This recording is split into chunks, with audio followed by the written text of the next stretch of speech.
DRI is a full-service source for your refrigeration, heating, ventilation, air conditioning, and electrical service needs. From the entryway to the kitchen, from hot to cold, from dreary to bright, DRI has you covered. DRI, formerly Dakota Refrigeration, with locations in Fargo, Bismarck, and Minot, online at dacref.com. Twisted Tea. Whiskey. Twisted Tea. Whiskey. Twisted Tea. Whiskey. There's no need to fight. There's now Twisted Tea Sweet Tea Whiskey available. It's made with whiskey and real brewed tea. It'll take your taste buds on a wild ride that's smooth and sweet. Twisted Tea Sweet Tea Whiskey can make anyone a whiskey fan. 32.5% alcohol, 65 proof. Pick up a bottle and feel Twisky today with Twisted Tea Sweet Tea Whiskey. Veterans, your mental health is important for your overall well-being. In an acute suicidal crisis, there is help. The Compact Act allows any eligible veteran, whether enrolled in the VA healthcare system or not, to go immediately to a VA or non-VA healthcare facility for suicidal crisis care. The VA may cover costs for treatment, transportation, outpatient, and inpatient care. If you're in crisis right now, call 988 and press 1. For general questions, contact a county veteran service officer or the VA. Gateway Chevrolet's lot is loaded with new Chevy Silverados. Stop by and take a test drive and find out how you can save $7,250 on a new Chevy Silverado at Gateway Chevrolet. The new Silverados are more versatile, more powerful, plus the best-looking truck with more technology and safety benefits than any other truck in the market. So head over to Gateway Chevrolet and save $7,250 on a new Silverado with trade, only at Gateway Chevrolet. Find new roads. Details gatewayfargo.com. KQWB, West Fargo, Fargo-Moorhead, and KPFX, HD3 Kindred, Bison 1660. Powered by Gateway Chevrolet, Cadillac, Nissan, and Hyundai in Fargo. Radio. We are Black Force. And here's what you need to know. At a press event in China, 76er star James Harden called team president Daryl Morey a liar and that he'll never be a part of an organization that Morey is a part of.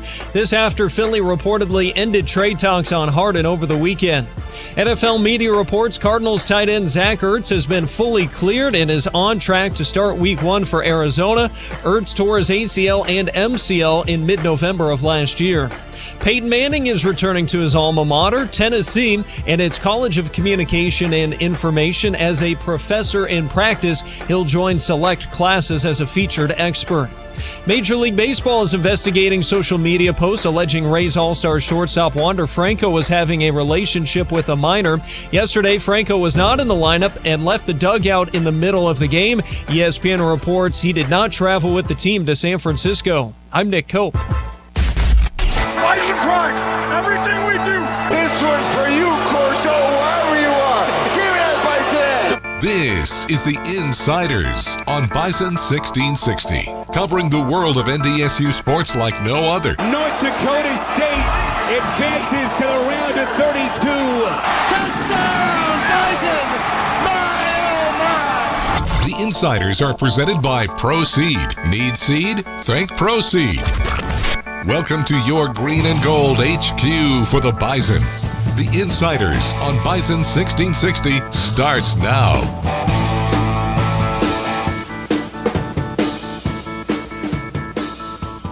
Here we are back here on the Insiders, Monday, August 14, 2023, 11:01 Central Time. Hope you had a great weekend. We are that much closer to football season, the Bison kicking off. And what is it now, 3 weeks away? We are less than... why don't I tell you? We are calendar up here. 19 days, 3 hours, 27 minutes, and a whopping 40 seconds away from kickoff. US Bank Stadium, clock. Eastern Washington. That'd be the Bud Light countdown clock on our website, bison1660.com. 19 days away, man. 19 days, 3 hours, and 27 minutes. It's coming. There you go. As Coach Prime would say, we're coming. We would be in the last half hour of the Bison Tailgate show right now with Brad Jones on Saturday. That's where we'd be, I believe. Right now? Yep. Because Bison Game Day will start at 11:30. That's right. 11:30 to 1:30, and the network pregame with Sam, Phil, and James Hendricks. Brad would be having his second guest on of the probably. show. Maybe from Holy Cross. Maybe from Holy Cross. You never know. Is this one of those analogies that you see on Twitter where it's like, if this year was an NFL game, we're in the second quarter? Yeah. One of those. Yeah, kind of. Yeah. Close to. Yep. Well, the point is, football is back, basically. Mm-hmm. We've got preseason, a lot of preseason that happened over the weekend. NFL is back. College football is going to be here.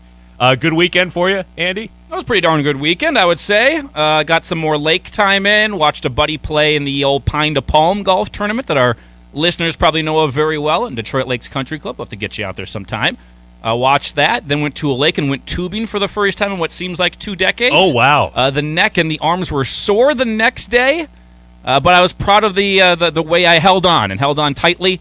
Almost fell off once and then grabbed a hold and pulled back up. I did end up falling off once from the intertube as well, though. It's one of those where you just lay on top of it. You don't really get to sit down, so you're just laying on it on your stomach, and you're just holding on for dear life. Mike knows what I'm getting to. Yeah, the saucer. Right. Yep. Yeah, That's the good one. You're prone. You're on your belly. It's a test of grip strength. It really is, yes. And then something called the Circle of Doom was efforted by the did they do a driver? tornado? Yep. Yep. Just a little circle, and you go over the own humps in the water that you made. It's basically 3 waves colliding into the middle, and you just go over the apex of all 3 of them. And we had 3 tubes behind the boat at once, 3 separate tubes. Wow. I was thankfully on the outside, not in the middle, where there's like a pinball kind of action there. But yeah, it got a little hairy there, and I fell off. Any tube jumping, like jumping from one tube to the other? I had some buddies who did do that. They are much more tubing veterans, I would say. I didn't know that was a thing until they got on, and I'm like, you just purposely jumped into the air and then were over the entire wake. That was impressive. I am now in shock. So yeah, tube jumping. That's a fun competition. Or knocking each other off of each other's tubes. That happened as well. Yes. Yeah, tube fighting. Yeah, it's good stuff. King of the hill. Yeah, extreme tubing. Extreme tubing. Midwesterners are the best tubers in the entire country. I will take that to the bank. Hot take on a Monday right there. Hot take. Anybody who grew up in the Sam. Midwest with some lake action. My family, personally, we had extreme tubing, a lot of Circle of Dooms, a lot of not much time inside the wake. We were always outside, living on the edge. So I'm glad that you have come back in one piece. Could have had you on the injury report this week. Nope, because you can get some no bruises. pup list. No pup list over here. No pup. No pup for Andy after a good weekend of tubing. Big show lined up for you guys today. Excited to have you here. We had NDSU Football Media Day on Friday. It was fantastic. We're going to break that down coming up here in the next segment. Some takeaways. Coach Entz taking the podium for the first time in 2023, addressing the media to preview the season and give an update on how fall campus went. He took the podium, and then we had a chance to catch up individually with a number of players and coaches. Had some great conversations that we will have for you throughout the coming weeks. Today we'll talk with Cole Wisniewski, NDSU linebacker, now turned safety. Andy, you caught up with him. We'll have that at 11:40 later on today in the show. And then we'll also hear from the Bison quarterback, Cam Miller. I had the pleasure of chatting with Cam. That'll be at 12:20. Nobody wants to hear from quarterbacks. That's right. We just talked about position. Why not? Talked about. Yeah. Maybe throw him a bone on that one. But yeah, it was an impressive media day, at least from my standpoint. I thought the players represented well. There was unison, a cohesive message. There was confidence displayed, and it is talking season, so you can take it for what it's worth. Preseason, you let your play on the field do the talking. But at the end of the day, impressive showing from NDSU, I thought, at media day, from coach taking the podium to the players and their individual segments. That was your first media day here. It was. How does it compare to what maybe took place at Stony Brook or other places you've had a chance to be around? Very big time. Yeah. Very professional operation. The players well-spoken, well-trained, and there's interest, which was great. It was good to see the local contingent that was there. It felt like I've been in press conferences for Nick Saban. I've been at Alabama's football media functions. It honestly did kind of remind me of that same type of setup, with the interest and the intrigue, the storylines, which was really cool to experience. And just being able to connect with the guys on a one-on-one basis, it was cool to hear their stories. And we will share those with you as we go out through the next couple of weeks. Excited. We had chats with everybody ranging from Tamarick Williams to Cole Payton to Jackson Dutenheffer. We grabbed pretty much everybody from any position group. I think every position group was represented, and then some coaches that were represented there as well. So I think we got it pretty well handled on Bison Media Day. It was the first time. You got lucky. Your first media day inside the No Deck Insurance Football Performance Complex. I did, man, yeah. Because typically they're all held in the Fargo Dome in one of the meeting rooms upstairs. At least that's where it's been while I have been at NDSU.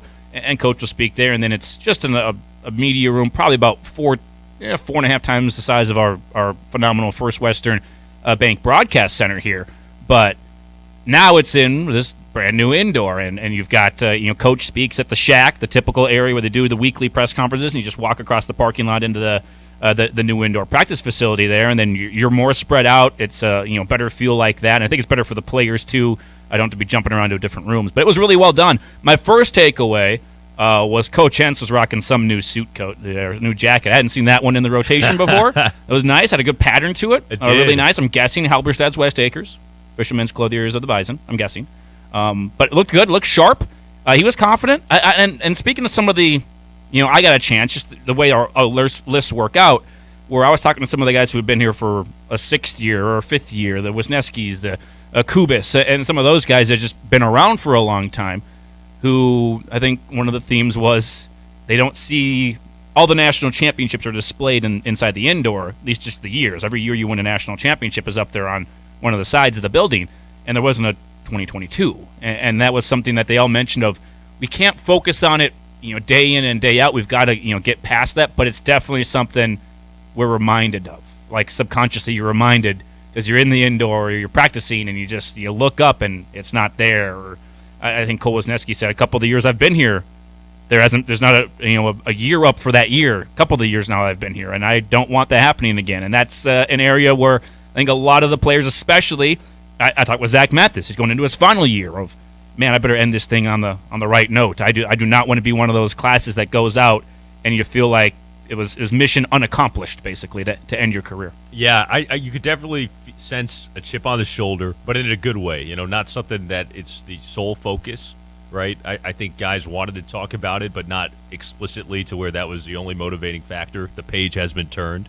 But I do think that there was a theme of, all right, we know what our standard is, and we know that last year we faced a little bit of adversity, and there are some things that we could correct and iron out, and they've taken consistent steps into getting to that place. So, yeah, I felt the same thing, man. A lot of similar themes in the conversations that I had with the guys, and a lot of cool stuff just in general about why these guys picked the Bison program, what their experience has been like. As you mentioned, Andy, a lot of guys here for their 5th or 6th year who have been around the block, coming back for that 5th or 6th year and trying to make good here on some unfinished business. So we'll get into all of that coming up here later in this 11 o'clock hour.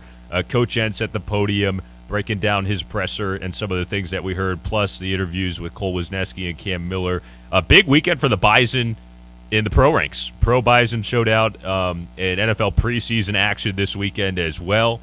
Starting with Easton Stick, man. Boy, did he have an impressive night for the Chargers. And flash a lot, as that was a Saturday night, I believe it was, where Easton really balled out for L.A. No, he was great, and he's the clear-cut backup now. There's no Chase Daniel there. It's not like he's going to be inactive. He's going to be active every single game day. It was great to see. He's going to get a ton of run here in the preseason because Justin Herbert's not playing a snap. I'm pretty convinced about that.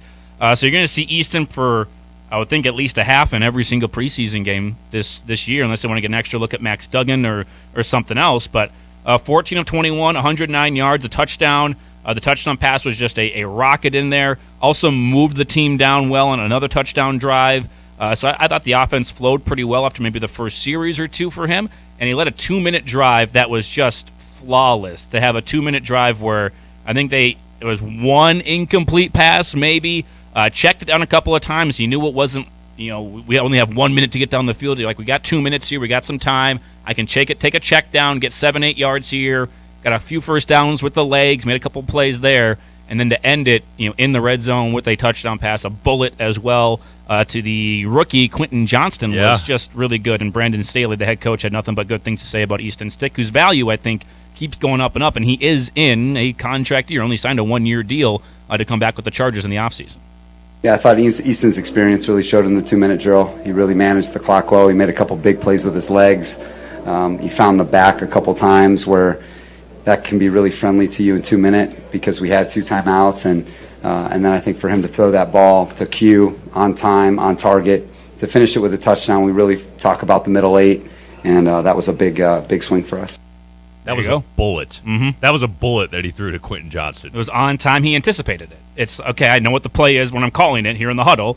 Pre-snap, what's the look you're getting? Okay, this is the look we kind of wanted. Based off what the look we have here, pre-snap, this slant should be there. I just got to trust he's going to be there, that I read it correctly, and he lasered one in there, anticipated it well, and fitted into a very tight window. Also had Trey Lance getting the start for the Niners over the weekend. He played the first half for the Niners. Stat line was all right. Ended up going for 112 and a touchdown. If you read between the lines, though, kind of a tough performance for Trey Lance. What were your thoughts, Andy, after first half showing from Trey and the aftermath with it? Well, it's 10 of 15, 112 yards and a touchdown. Again, like you say, the stat line, I think the QB rating was like 111, like a really good rating. And if you didn't watch the game and just saw the stats, you're thinking, man, he's great. The Niners got just obliterated in the game, 34-7. So nobody really performed super well, Sam Darnold, anybody else. But if you watch the game, the touchdown pass should have been an interception. It was tipped off the hands of I believe it was Duke Shelley, the former Viking, actually, who's now with the L.A. Raiders, cornerback, tipped off his hands and then just fell into the lap of another 49er. You get the touchdown. It looks great. You don't ask how you get them. You got it. But it was a fortunate one that should have been picked. Probably maybe could have had another one intercepted during the game as well. Took 4 sacks. There was some double clutching where I think he knew it was going to be there. It's just he hasn't had a lot of snaps. Going back to when he played at NDSU, then you have the COVID season where you only play once, and then you sit all your rookie season, other than maybe a game or two, he got some significant snaps, so then you get hurt there. And then last year, you're supposed to play. You play one game in a monsoon, which doesn't even you can't even really get anything from that. And then you play a series before you get hurt last year, and he just hasn't played at all. So it's one thing. I think he read it well pre-snap. There were some plays where I thought, okay, he knew where to go with it, just didn't trust it. And then that's where the double clutch comes in. And now I've double clutched, and I can't throw it there because now the defense is there, and okay, I got to move on my next read. And by then you're getting sacked because you're behind second and third stringers on the offensive line. The scheme that Shanahan's got out there, I think, makes a difference too, don't you think? Yeah. The scheme right now is for Brock Purdy. Right. And then it makes sense. That's who their starting quarterback is going to be. I don't think they've hid that whatsoever. It's not a quarterback competition. It's Brock Purdy is going to be the quarterback. Brock Purdy is not going to run. And so the offense is going to be much more progression-based, much more from the pocket-based. There'll be some bootlegs and stuff, and for sure some play action, but this is a team that's, when Trey is in there compared to when Brock Purdy, it's probably going to be a different offense, and they're going to have to steer towards the Brock Purdy, what makes Brock Purdy feel comfortable, what are his strengths, play to his strengths, rather than last year when the season started and they're playing towards the strengths of Trey. Different players. We'll have to see how it all pans out. Trey Lance battling for that number 2 spot with Sam Darnold. I still say there's no way you can play Sam Darnold over Trey Lance. You just can't. Everyone knows what Sam Darnold is at this point. You just do. Right. Even if you think he's better in the pocket, you gave up all that ammo for Trey Lance. If it were to come to that situation where Brock Purdy got hurt, I don't think you can realistically go to Sam Darnold, who's on his, 4th team in 3 years? The Jets, 3rd team in 3 years? 3rd team in 2 years, something like that?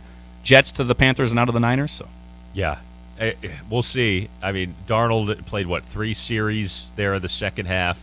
You got to hope. 5 of 8, 84 yards, no touchdowns, no picks. Like I said, nobody looked good. Right. They only scored 7 points. Yeah. So.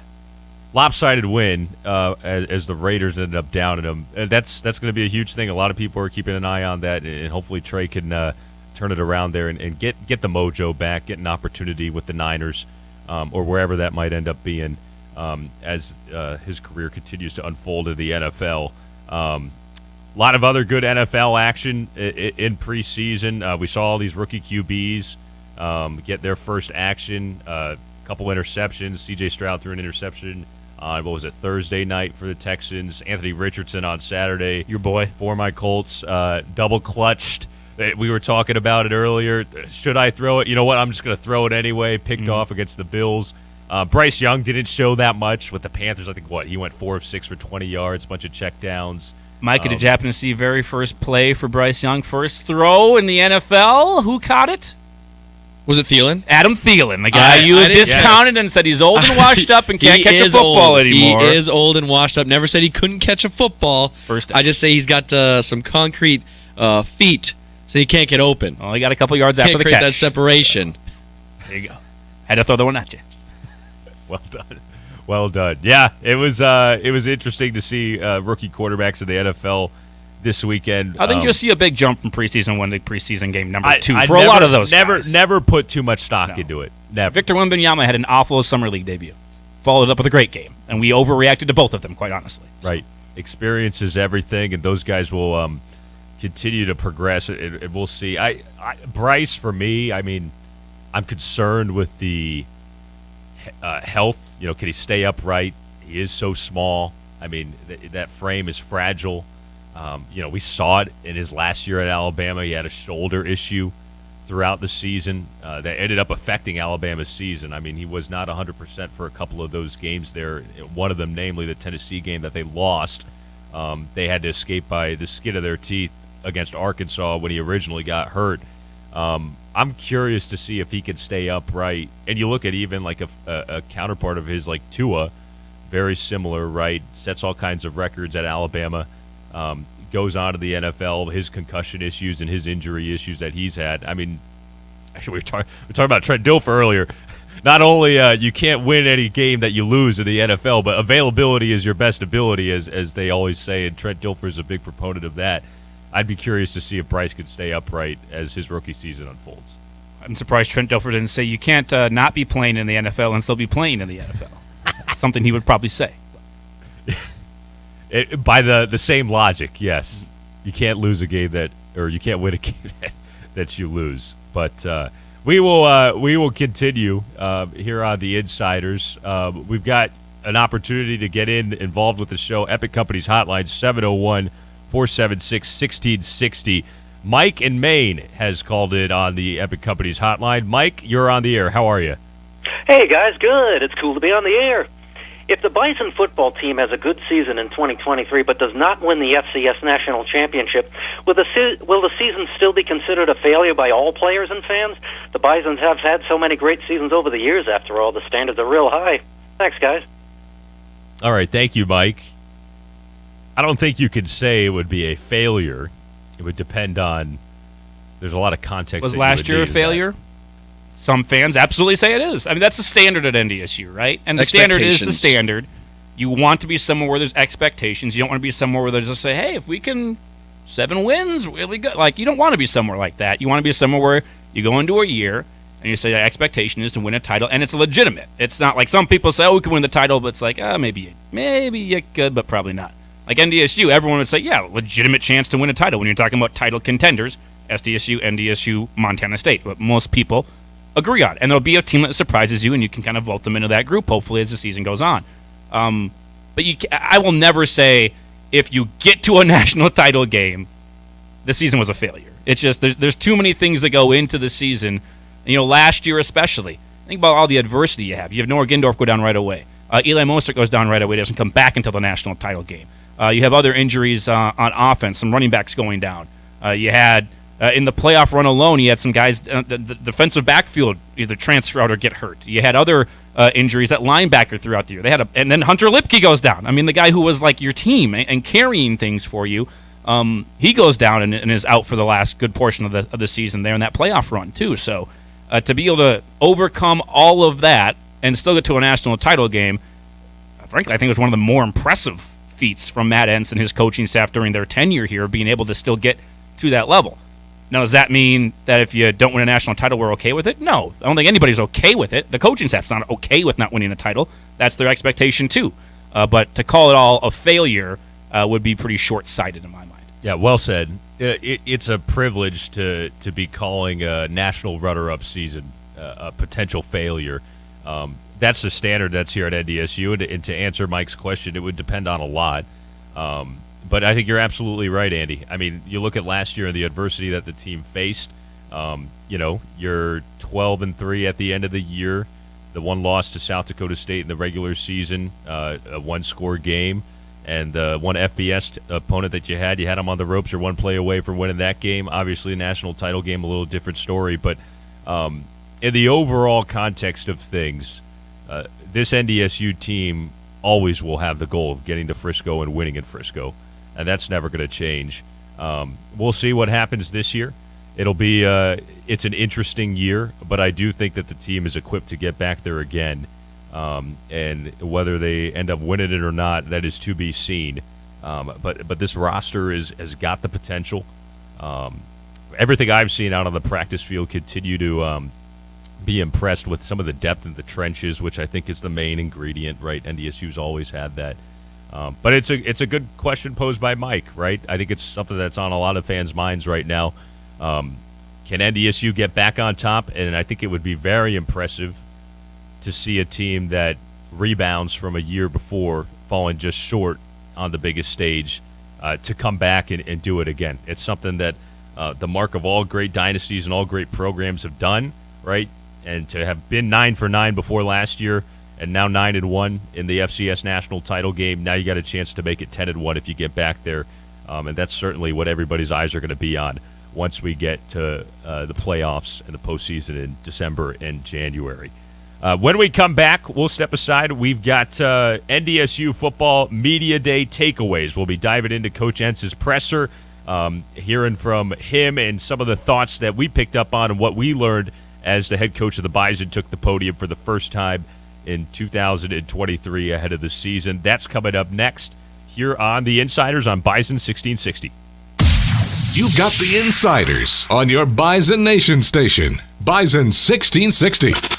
I think what makes Proceed win is we're different than the other companies in many ways with our programming, our simplicity, our non-corporate attitudes, and our personal relationship building. What Proceed is, we bring back the old-fashioned seed buying experience. We're true seedsmen. We care about everything from the sale to the planting to following up afterwards. That's what we're all about, is just trying to bring that experience back to a personal level. Need seed, think Proceed. Proceed.net, great seed at a reasonable price.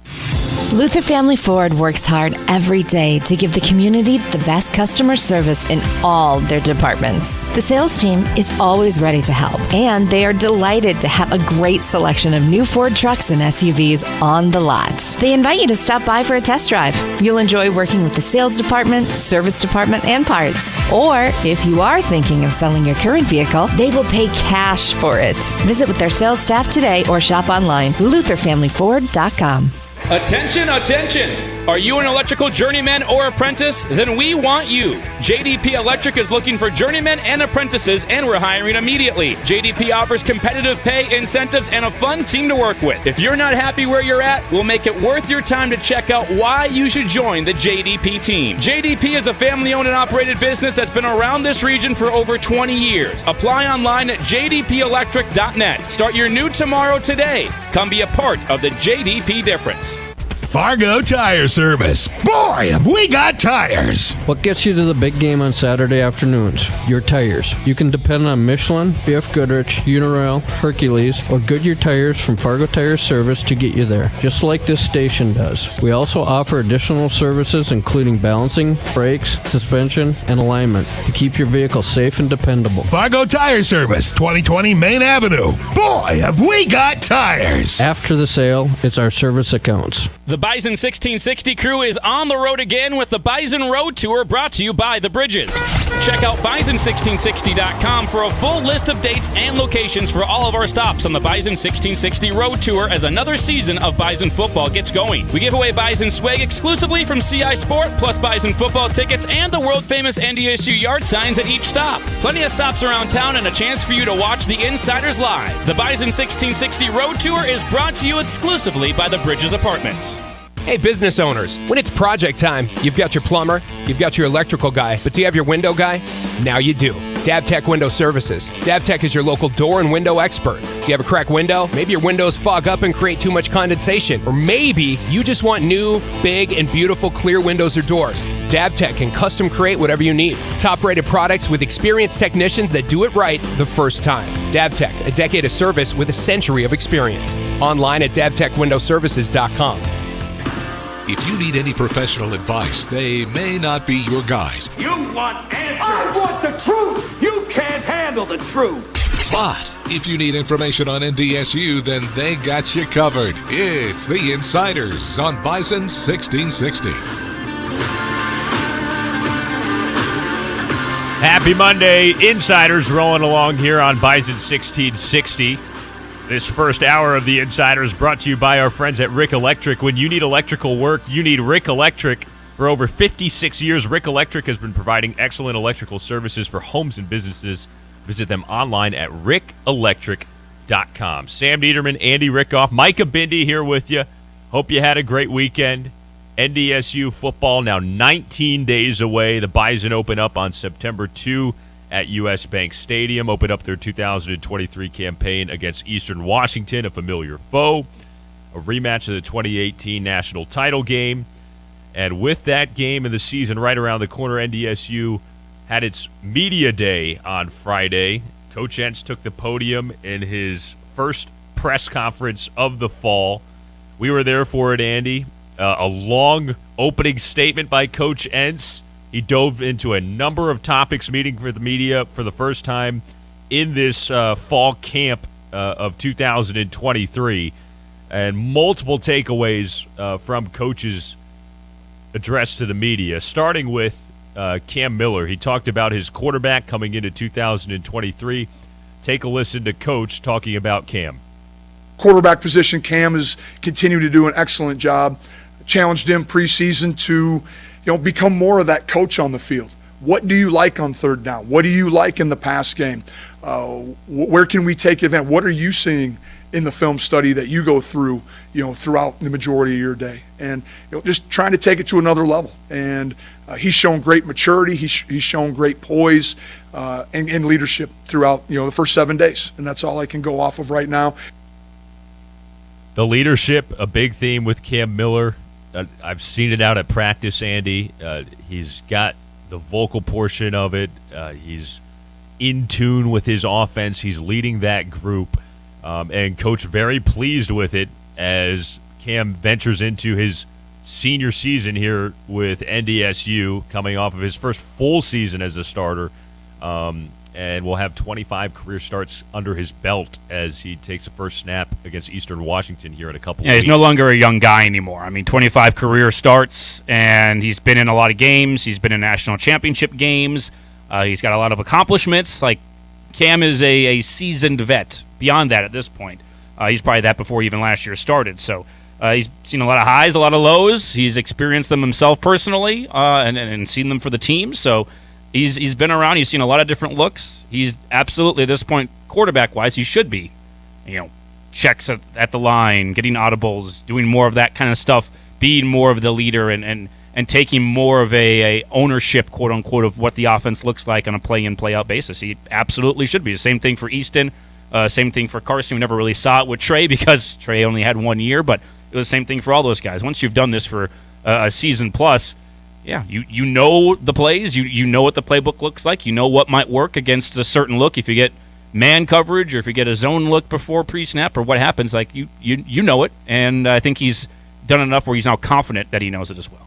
Yeah, we talked with him on Friday, and we'll have that conversation for you in about an hour. That's coming up in the noon hour, our chat with Cam Miller for Media Day. He talked about mentally learning the playbook, getting another more grasp on it, working with Coach Hedberg on that.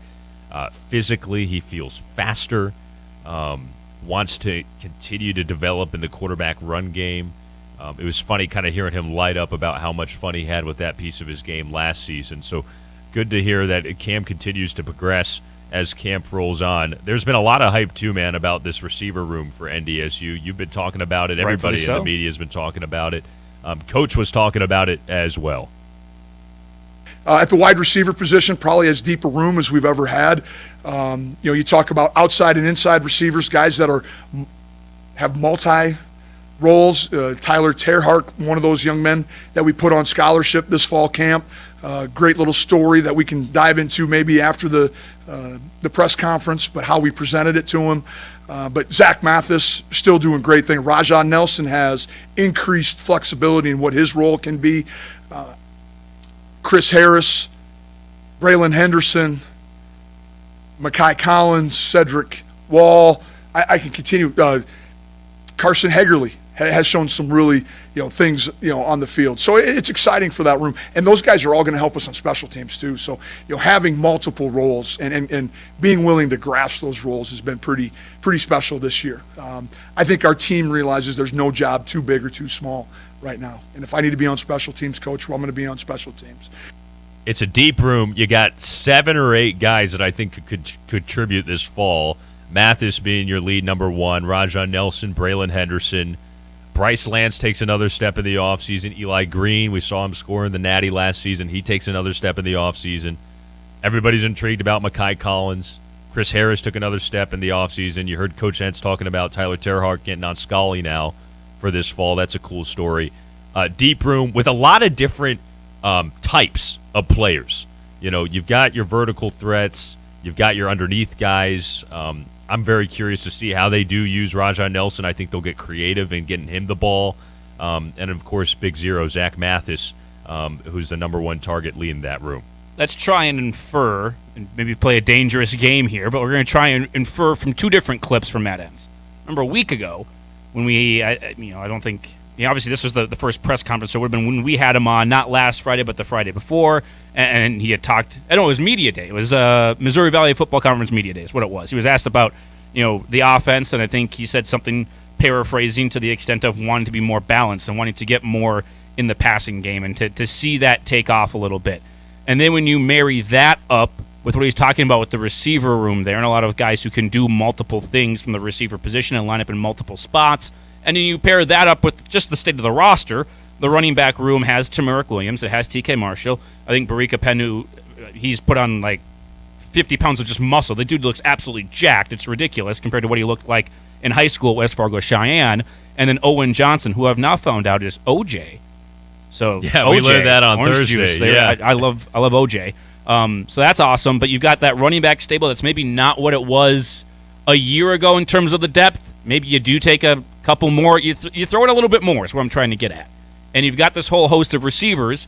I think you could marry those 2 clips from Matt up and say, from Coach Entz, and kind of infer that, I think they want to get their hands in the playmakers. They realize maybe, you've got Samaric, a downhill runner, thumper, bruiser, bowling ball type. You've got TK's got breakaway speed for sure. So does Barika. They've got that breakaway speed, and they can be home run hitters for you.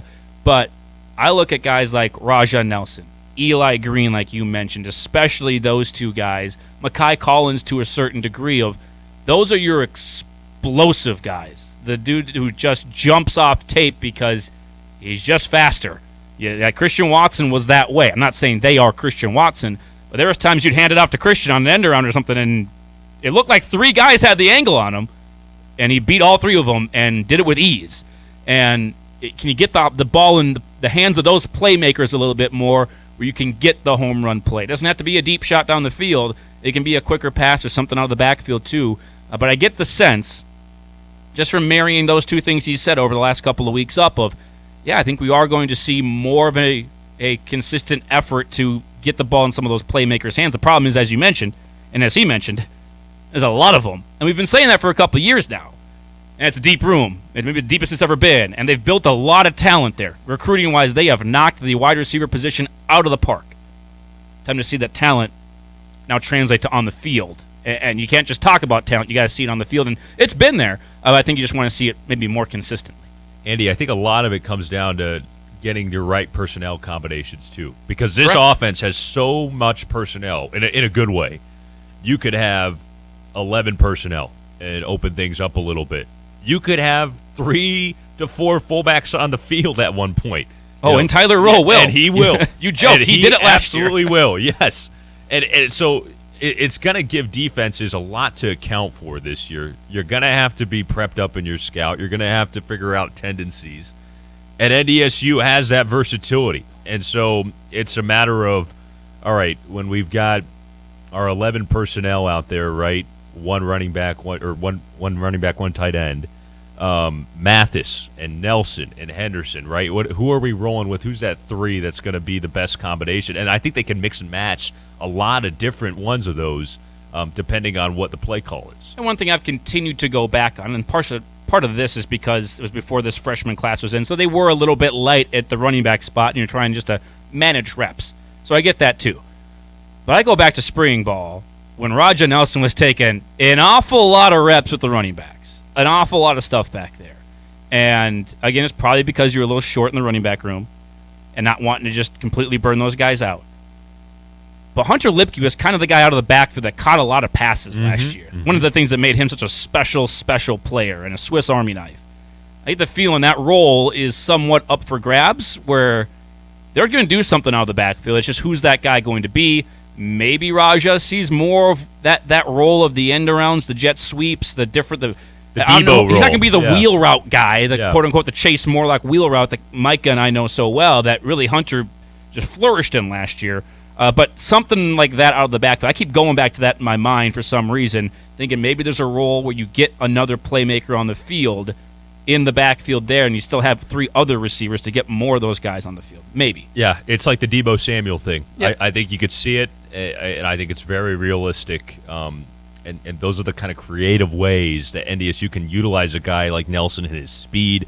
Right, we've seen him. He's already involved on special teams in the return game, him and Braylon Henderson. And it'll be interesting because I think Tyler Roll has a lot of weapons at his disposal in that receiver room. And even talking with Cam Miller about it, he feels confident about being on the same page with all of those guys. He thinks that they've got about 8 deep that could actually get into a game and contribute significant snaps. So it'll be interesting to see who ends up stepping up and can be with that first unit. It's a young group for the most part outside of Zach Mathis, Raja Nelson, and Braylon Henderson, and that's one of the best things about it. So a lot of optimism when it comes to the Bison receivers heading into this fall. Coach Entz also talked about looking at some of the younger players on this roster. Andy, you were really intrigued by this. I think it was a good question asked. I'm forgetting which colleague of ours ended up putting it out there, but here's Coach talking about how he's looked at some of these young freshmen who are coming into the program for the first time and how he finds a way to get them on the field. See it on film. Can they, their play on film is just them rehearsing what they've learned in meetings. And so the more you can see, the faster they can make decisions. You put them in competitive situations. We try to have some live tackling, some one-on-ones where it's the whole team watching individual A versus individual Z. How do they handle? Is it stress or is it pressure? Because those are different. Stress is being negative. All right, we're going to take away from performance. Pressure, that elevates performance. That's the goosebumps that you have before a big game.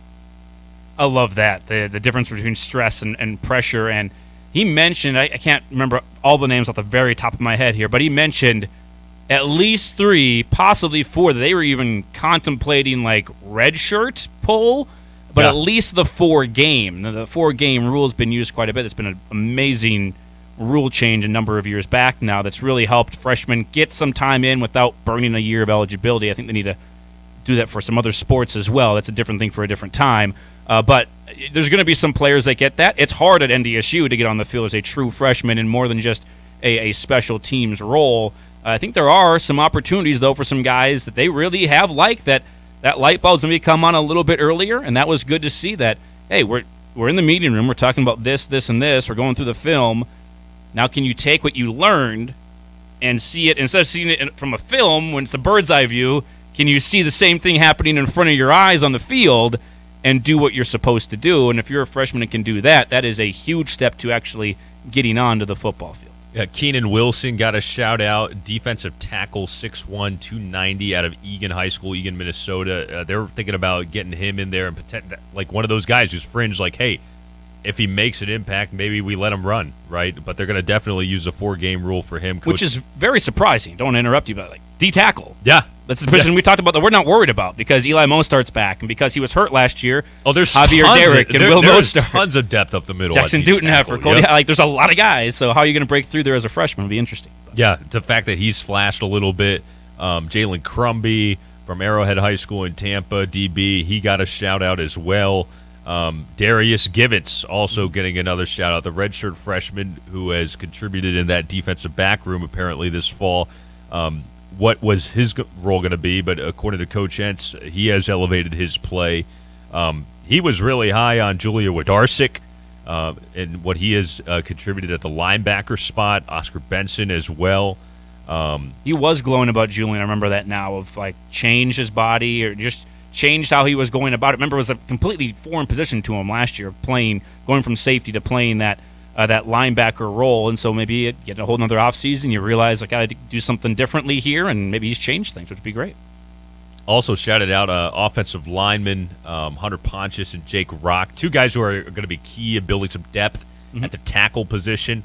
But those guys have put in good reps from what I've seen, too, in the trenches on the offensive line. Pontius, 6'8", 315, senior from Buffalo, Minnesota, and Rock, 305-pound senior from Delafield, Wisconsin.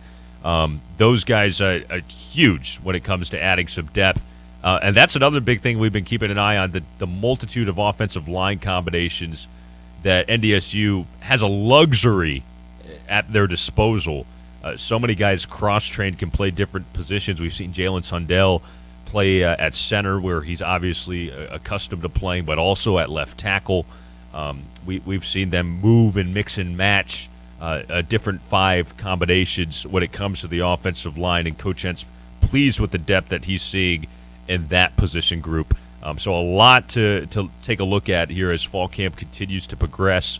For me, the depth on both the offensive and defensive lines is going to be key. Shaka Rokes is back in the fold at D-end. Jake Cava is a veteran they've got at D-end. Dylan Hendricks, Hunter Zenzen coming into the fold. I mean, that D-line group, I think, could carry about 12 at this point. I mean, 11 or 12, which is a great number to have.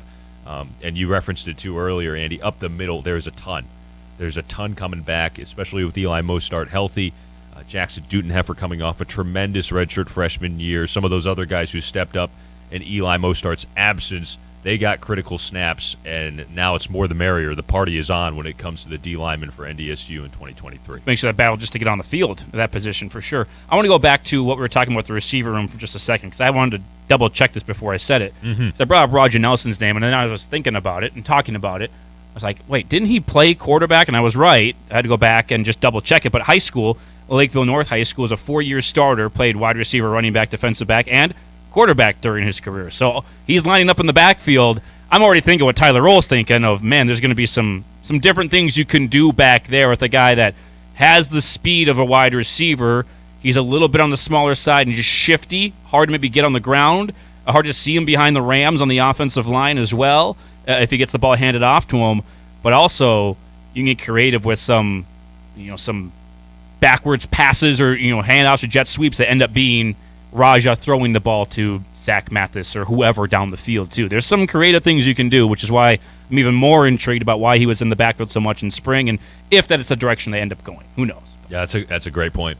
I totally see it, man. Totally see it. That is an excellent point there on Raja. We will see how it all ends up panning out here as fall camp continues to go. But a lot of good stuff right there from Coach Entz at the podium in his initial press conference to start this season on Friday. We'll be talking with Cole Wisniewski. We'll have that conversation for you to close out the hour. That was a good one. You were one-on-one with him. Excited to hear that one. Oh, very excited. I mean, Cole's great. There's a position change for him, and he's a senior player, a player that Code Green is absolutely going to be relying on this upcoming year. So, and he's always good. He gives you good insight. I think he's open and pretty honest about it.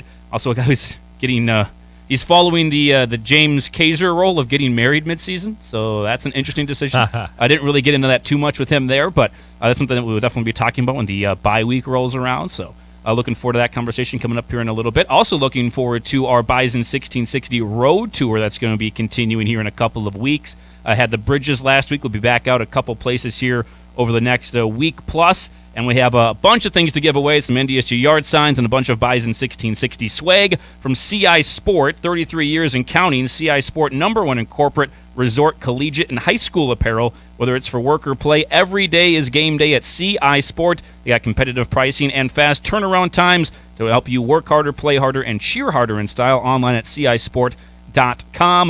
You got the clear see-through fanny packs. You can get all your stuff into the Fargo Dome with those and a whole bunch of other goodies we bring with us every stop on the Bison 1660 Road Tour.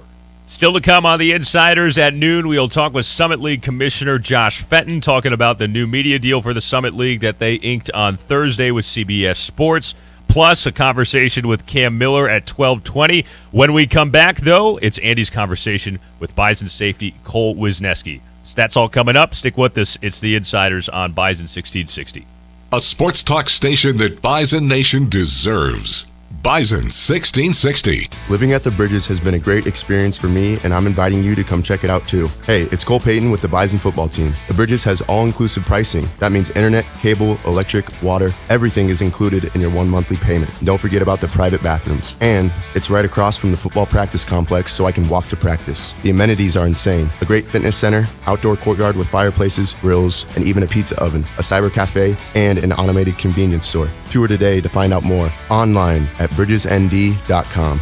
Businesses should know that Consolidated Communications has the only data center in the FM area that is SOC 2 certified. That means Consolidated has tested reliable systems in place to protect your valuable data. That's more important than ever with today's security concerns. Many business insurance companies require SOC certification at data storage facilities. You should work with a local data center that is SOC 2 certified. For scalable, cost-effective data center solutions for your changing business needs, go to consolidated.com/data center. At Cardinal IG, they don't just create innovative glass solutions, they foster a culture of collaboration and teamwork. Their employees bring a wealth of experience and expertise to every project and deserve to be celebrated. This August, Cardinal IG would like to shine the spotlight on Ollie Noor, who is celebrating 20 years, Okabai Eaves celebrating 10 years, Taiwu Solomon and Daniel Mawa both celebrating 5 years at Cardinal IG. From the entire team, thank you. To view open positions or to apply, visit CardinalFargo.com.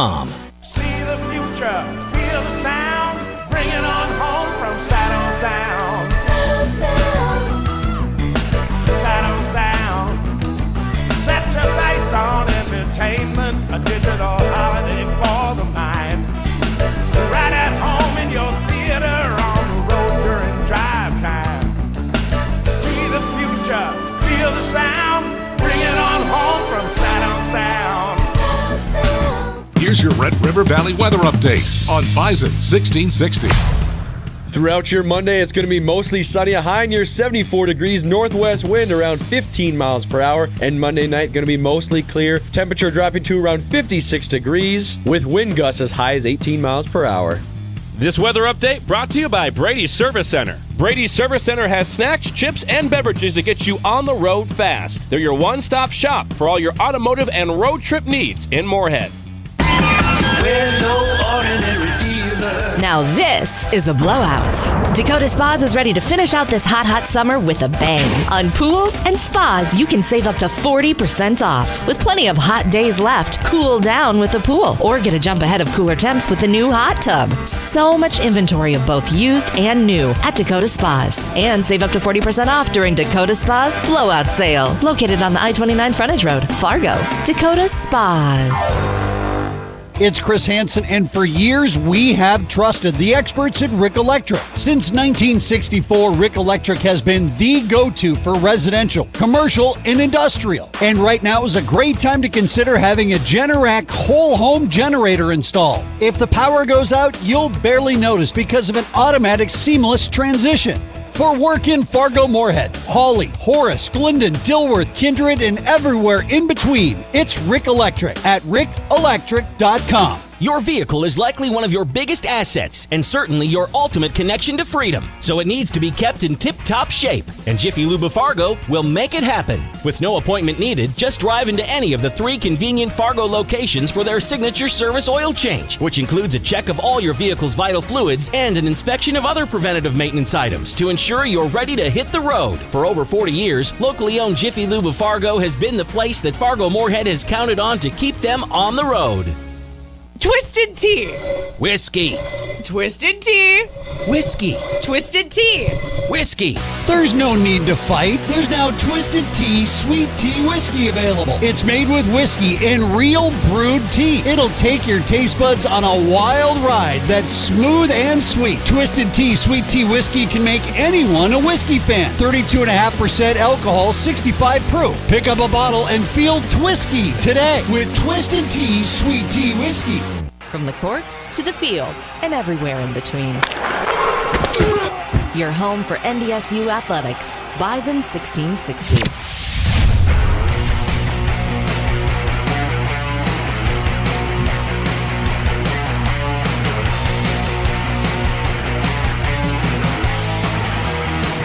Welcome back to the Insiders. Wrapping up hour number 1 here with you on a Monday. Hopefully everybody had a good weekend. NDSU Media Day late last week. Got done with that. Got a lot of players and coaches all very excited for the upcoming season. I know we'll talk with some assistant coaches as this week goes on with a scheduled, I guess you could say, off day for practice at least later on this week as we get closer and closer. I wouldn't think this week, but maybe next week is the week they start actual game prep for week number 1. They usually start doing that a couple weeks out, really start to prep for the actual first opponent there with Eastern Washington coming up on September 2nd down there at US Bank Stadium. Get your tickets now, usbankstadium.com. Want to be there for that one. We're also going to let you know where we will be Saturday morning, all of our pregame show stuff later on this week, so stay tuned for that. We'll give you some insight to what you can expect when we are down there in the Twin Cities. But during Media Day, got a chance to catch up with Bison linebacker / safety, or linebacker turn safety, however you want to phrase it right now. The experiment is ongoing with Cole Wisniewski now playing a little bit more of that safety role for the Bison. First thing I wanted to ask him, though, was what feels different? He's been through a couple of these fall camps. What feels different in 2023? Man, every year has its own challenge. One of the biggest differences this year is obviously we're putting in a new style, not a new style of defense, but some new twists to our defense. So that's a big difference compared to earlier years. But I mean, shoot, it's like being a rookie all over again. We're just working on a couple of new calls and such. So that aspect's a little bit different. We also have a huge chip on our shoulder. I've never had this much turnover. Really. Especially probably on the defensive side of the ball. So there's a lot of competition going on, a lot of spots that are trying to be filled, which is an absolutely great thing. One of the Bison standards is bring on the competition, and it's being exemplified every single day out there. Is definitely bringing on the competition on the defense, like you said, and a position change for you, at least sometimes in practice, going back with the safeties a little bit. Coach has said it's experimental, still kind of in the early stages, but obviously the experiment's going well because you're at least still back there in practice. What's that position change been like when you've gotten to practice with the safeties and kind of learn that position? Yeah, it's been really good, and you know, Coach Hentz has said it as well. It's been great in the fact that it's developed me as an overall player. I've been able to have the opportunity to take post drops and divider drops that you don't take as linebacker. It's a lot more ground to cover, and it's a lot different game. So it's been really awesome to build me as an overall player to really help this team out in any way that it sees fit. Obviously, you're going to see the field from just a completely different view when you're in safety compared to linebacker. You're kind of right in the middle of everything as it's happening, kind of reacting to it as a linebacker. When the safety, you kind of just see everything happening in front of you. What's that different, or how does that difference play out on the field for you? Can you explain it to our listeners, our fans, about just how you see the field from a completely different viewpoint and what you got to do to react as a safety? Yeah, so that's probably a bit of a misconception as far as people who watch the game of football. Football, when you're playing it, you want to have small vision to see a big picture. You don't want to see everything that's going on. You want to have your small keys that tells you what the whole play is. So when you're a linebacker, a lot of times you're going to read the offensive lineman, the end man on the line of scrimmage, where sometimes on defense, your eye transition might start there, might move to the secondary, back to the quarterback. In both situations, there might be a lot of eye progressions, but you want to start small, you want to start seeing small, and then that tells you what the big picture is. And it's the same thing at safety as it is linebacker. One of the best things about playing linebacker is that Coach Olson harped on eyes. Eyes are so critical and really helped me see the field at a young age, is because I was able to hone in on having good eyes. It's the same thing at safety, except who I'm reading might be a little bit different. Yeah, it's awesome. You see from a completely different standpoint then, but it's still, like you said, the small things definitely matter for you and reading those keys. Also, Sam Young back there, how has that relationship been? We talk about safeties as being that tandem, kind of your partner back there. Obviously you got a lot of other guys in that room too, but Sam's kind of the guy with experience. How much have you leaned on him going into that room? Yeah, I've leaned on him a lot. Sam and I were actually roommates for the past 2 years, and we're both Wisconsin guys. We've known each other since I think our junior year of high school, so he's been a great guy to lean on, and super intelligent guy, super smart, knows the defense very well, understands different offensive concepts and stuff, so he's been a great guy to lean on. Sam's probably the smartest guy in the team, if not one of them, so he's been a great guy to really lean on, and if I have any questions, to ask him, because he's a guy who knows the answer. And you go from a position room with the linebackers. We talked about it last year, at least, a lot when Kaiser was still there, and you had Kaiser and you and Kubitz and Wirtz and Wodarczyk, and it seemed like there was a lot of guys that were all getting on the field. And then you go to the secondary now. You're in the safety room where now all the questions are there of like, we don't have any of the guys who started last year, and it seems like a more empty room. When you make that transition, you're in a room now where you might get some more playing time. How different was that for you? Yeah, I mean, it's definitely a little bit different. Probably from a comfort zone level too. In the linebacker room, I knew what was going on. Yeah. I had a lot of it, not necessarily, well, a little bit down. I understood the concepts. I was able to really teach and coach, especially in the offseason well. So having to go into a room, or getting to go into a room and being a leader in a room, even if I wasn't, maybe the most knowledge-based person on the position, and lead in that capacity, it was different. But as far as the playing time goes in the room, it was something that needed to happen, because when you're in a room with guys who haven't had a lot of snaps in the field, it's something that someone has to step up, and Sam's done a good job of that too, just from his knowledge perspective and being able to play fast and smart out here in practice. He's been doing a good job with that. Other thing you get the safety position is you get a lot more time with Jason Petrino, new defensive coordinator, also working with the safeties. What's that relationship been like, and can give us a little insight to who Jason Petrino is? Yeah, it's been really good. He's the guys in our room are bought in, and he does a really good job coaching and teaching football from a holistic standpoint, as far as what the offense is trying to do, what the quarterback is trying to read, and making sure that we understand it as well. So that way when we're out there on the field, we don't have to be reliable on coach. We can have an independence in understanding what is happening in the game of football, which has been a really awesome thing that he's brought to the table. And as far as who Coach Petrino is as a person, he's a guy who really cares. And that's just about what Bison Pride is. Someone who really cares enough to put in the work for the guy next to him. And he does an absolute phenomenal job with that. It seemed like he was never out of the office when he first got here. He was probably in the office for hours upon hours, just studying the defense, understanding the terms, translating it into a way that he can understand it and teach it to the guys coming in. So he's done a really good job simplifying terms in his own way to teach to the young guys, and I think he's done a really good job here so far. You mentioned the chip on your guys' shoulder. Clearly didn't get the national title a year ago. You're here inside this great indoor practice facility. They have all the years on the plaques here of when the national championships are. There's one for 2021, but there wasn't one for 2022. How much do you guys focus, not maybe focus, but have that in the back of your mind, but also trying to get past it and living in the current moment? Yeah, and it's something that's still prevalent. It's something that we're not over, and it's you don't just move on from something like that. You keep it around, and you keep it around on purpose because you need to build from it, and you need to understand that it's there, so that way we can be a better team and we can constantly be improving as the years go on.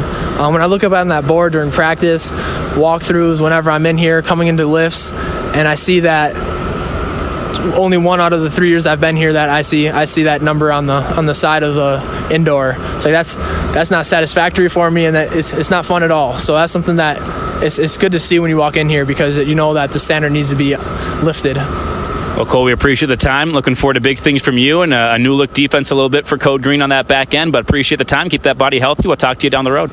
Yeah, absolutely. Thank you for having me on. I really appreciate it. It's going to be a good year. We're going to build as a team from start to finish. Absolutely trust what he had to say there. Build as a team from start to finish, and you hear him talk about the not winning a championship and how it eats at him a little bit, and wanting to end his career, or end this next season at least, on a good note. We're here with you inside our First Western Bank Broadcast Center. First Western Bank and Trust is your community bank with premier customer service and banking on the go. With the My First Western app, First Western Bank and Trust, you can bank on us. Member FDIC Equal Housing Lender. Take a break. We'll come back, break down what Cole had to say for hour number 2, and a whole lot more. Still rolling, Sam. Good for another hour here? Let's do it. Week Finish number 2, on, baby. You're okay with week number 2 so far? We're off to a great start. Plane's already in the air, man. We're going. Might as well. We're moving. Hour number 2, Insiders on a Monday, coming up next.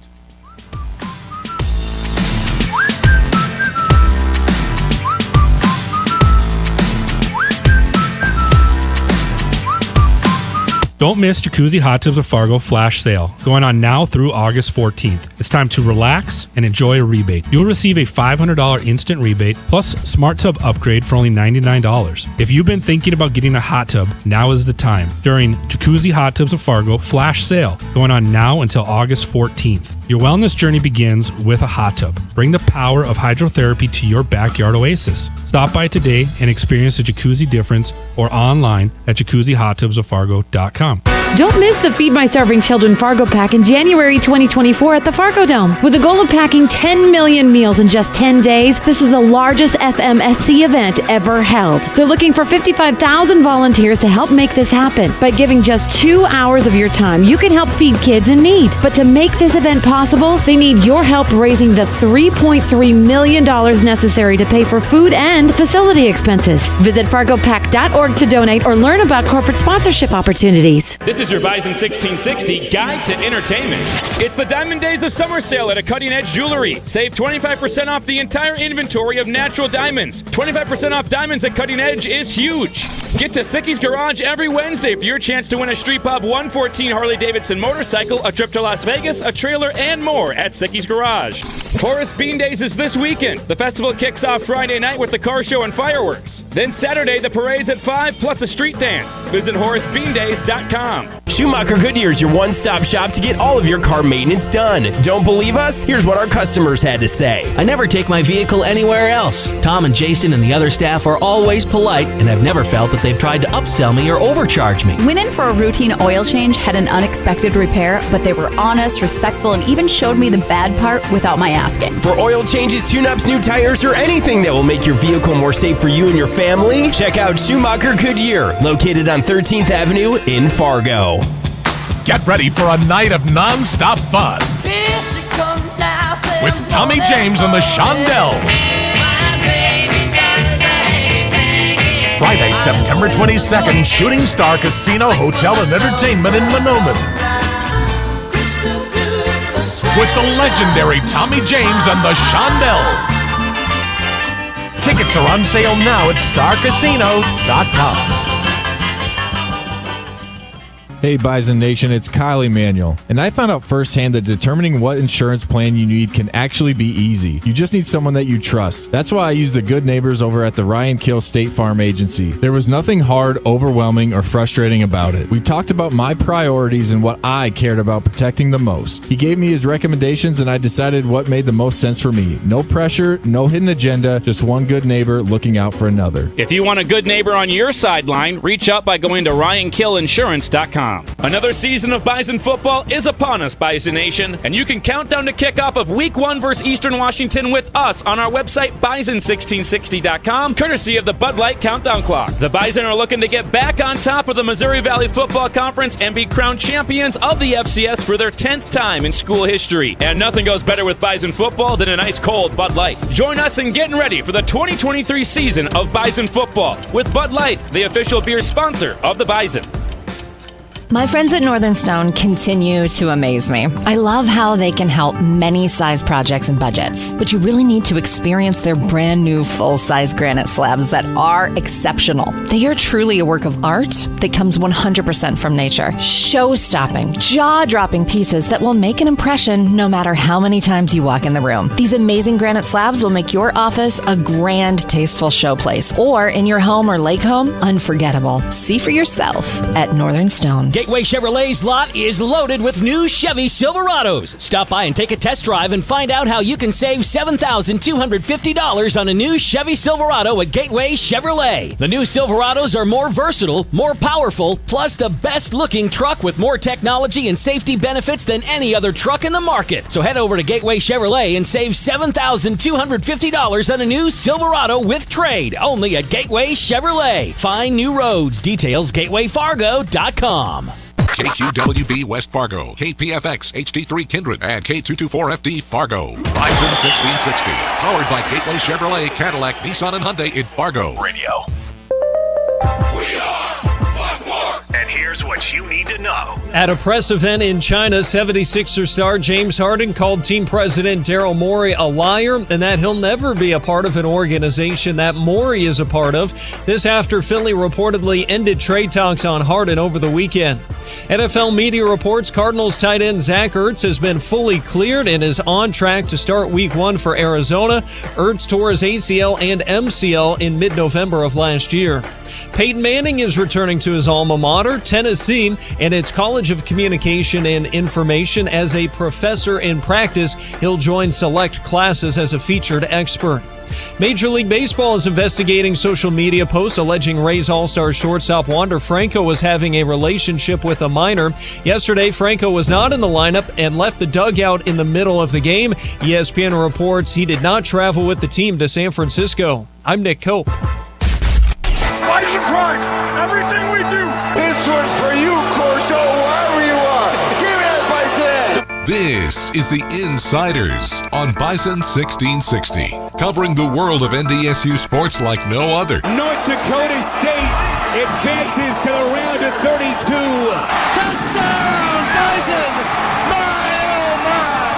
The Insiders are presented by Proseed. Need seed? Think Proseed. Welcome to your Green and Gold HQ for the Bison. The Insiders on Bison 1660 starts now. Back here with you on the Insiders, Bison 1660, just into the noon hour. First hour of our show presented by Rick Electric. When you need electrical work, you need Rick Electric. For over 56 years, Rick Electric has been providing excellent electrical service for homes and businesses. Visit them online at rickelectric.com. Sam Niederman, Andy Rickoff, Micah Bindi, local celebrity, here with us at the controls. It was funny, we were talking during that last break. Micah's next-door neighbor recognized him from the show, so shout out to him. Haven't even met him yet. New house just moved? New house just moved. Meeting all the neighbors. Haven't met all the neighbors yet. I've met, shout out Daryl and Cheryl across the street. They're great. Very nice people. Big shout out. Daryl and Cheryl.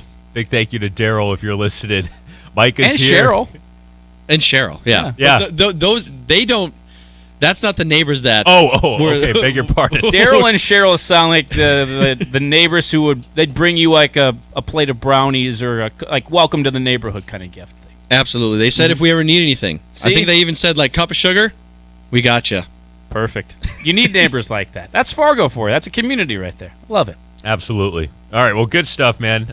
Here we are, hour number 2 of the Insiders. We're going to have Summit League Commissioner Josh Fenton join us. Unfortunately, he had a conflict pop up last second, so we're going to reschedule him. He'll join us later in the week to talk about that new Summit League media deal that came out at the end of last week, with the Summit League picking up a deal with CBS Sports Network for its basketball games, also the new streaming Summit League network that'll be available through Midcoast Sports. So we'll break that down with Commissioner Fenton later on in the week. Andy, AP poll came out earlier this morning for college football, and there's a lot to dissect with this. Georgia, the reigning defending national champions, looking for a three-peat. They are the number 1 team in the country, rightfully, deservedly so. And then after that, number 2, Michigan, checking in the 2 spot. Ohio State ranked 3, Alabama ranked 4th, the lowest preseason ranking since 2009 for the Crimson Tide. And then LSU rounding out the top 5. They are ranked 5th with USC 6, Penn State 7, Florida State 8, Clemson 9, Washington 10, Texas just outside the top 10 at 11. Interesting there, Michigan getting the 2 spot. I think that was something that a lot of people were looking at.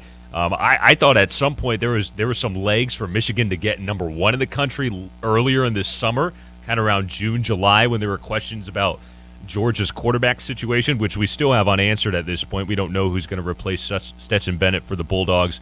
Probably will be Carson Beck. That's the name that you need to know. Phil still talked about that with us on Friday. But Michigan checking in at 2 over its arch rival, Ohio State, at 3, which also has quarterback questions. Alabama has quarterback questions. We don't know who the starting quarterback is going to be for the Tide until probably week 2 when they play Texas. They'll probably roll everybody out there for their opener. LSU at 5. I think that's the major theme in college football this year is some of the blue bloods we've been accustomed to in this college football playoff era. UGA, Ohio State, Alabama, those three have basically been locks in the playoff going back to its inception in 2014. We don't know some things about them, and now you've kind of got this new wave of the LSUs with Brian Kelly, Michigan resurging with Jim Harbaugh, Florida State on the come up with Mike Norvell, and of course Penn State, which I think is a really sneaky team out of the Big Ten. And it's crazy. The Big Ten has 3 in the top 7 there preseason. It just goes to show you how big of a 3-horse race that's going to be. A lot of intriguing storylines, and for me it starts with some of the regulars we're familiar with in college football might be a little vulnerable this year, and some of those not quite elite tier teams like a Penn State or a Florida State or even a USC might have a chance to step in there and have a chance to go win it all. It's hard to unseed Georgia. I know, like you said, there was some chatter, but maybe Michigan should be the number 1 team in the country because they actually know who their quarterback is, unlike Ohio State and Alabama and Georgia. But Georgia's been so dang dominant. You had to go 1 with them. I think they got the benefit of the doubt there for sure. Michigan's really, really good again this year. I think this is a huge year for Ohio State, man. For Ryan Day, if they were to do like hot seat checks like they do for NFL coaches all the time, but for some reason we never do it for college coaches, like I think he'd be one of the guys that's, hot seat, right? He's well past the point of it's his, quote unquote, his guys that are part of the program now. And again, it's kind of like back to what Mike and Maine said about NDSU. Like, this is a failure season if you don't win a national title. I don't think that's quite that far with Ohio State. It's a failure of a season if you lose to Michigan at Ohio State, though. Yep. That makes it a failure, and that's happened 2 years in a row. So that makes this a very big year, I think, for Ryan Day, for Ohio State to win it. And also, because of what you mentioned with the Big Ten, with Michigan, Ohio State, and Penn State all in the top 7, whoever gets into it, and somebody will from the Big Ten, at least one team will get into the top 4 and get into the playoffs. There's no longer going to be are they really as good as the second best team in the SEC? Because that, especially the Big Ten, what would it be? The East side, Big Ten very East, much loaded up this year. Penn State's always good, but once every 4 years, they're really good on paper. I think this is that year where they've got a lot of people back, a lot of positions look really loaded up. So they should be extremely good. Whoever gets out of that gauntlet, and I'm not going to say Penn State can't, they're going to absolutely earn it. And I would think earn a 1 or 2 seed for the playoffs, depending on how everything else shakes out. You're absolutely right, man. Ryan Day is one of the biggest storylines in college football this season. Interim in 2018 when Urban Meyer was suspended. That was Meyer's last season as Ohio State's head coach. He won all 3 games then. 2019, he has arguably one of the greatest college football rosters of all time. People forget about that 2019 Ohio State team. It had Justin Fields, the 1 year that he had come over from Georgia. He played in the 20 season as well, but this was his full season. You had Chase Young. You had Jeff Okudah. You had J.K. Dobbins on that team. You had Garrett Wilson, who was a freshman on that team. All the other receivers Chris they've had Olave. lately. Yeah, dude, that team was Smith and loaded. Jigba. It was loaded with NFL talent. Pete Warner, I believe, was on that team. There was a ton of talent. They go 13-1. They're unbeaten going to the playoffs. They lose. Fields gets picked in the end zone against Clemson. Trevor Lawrence and Clemson win that semifinal and ultimately lose to Joe Burrow and LSU.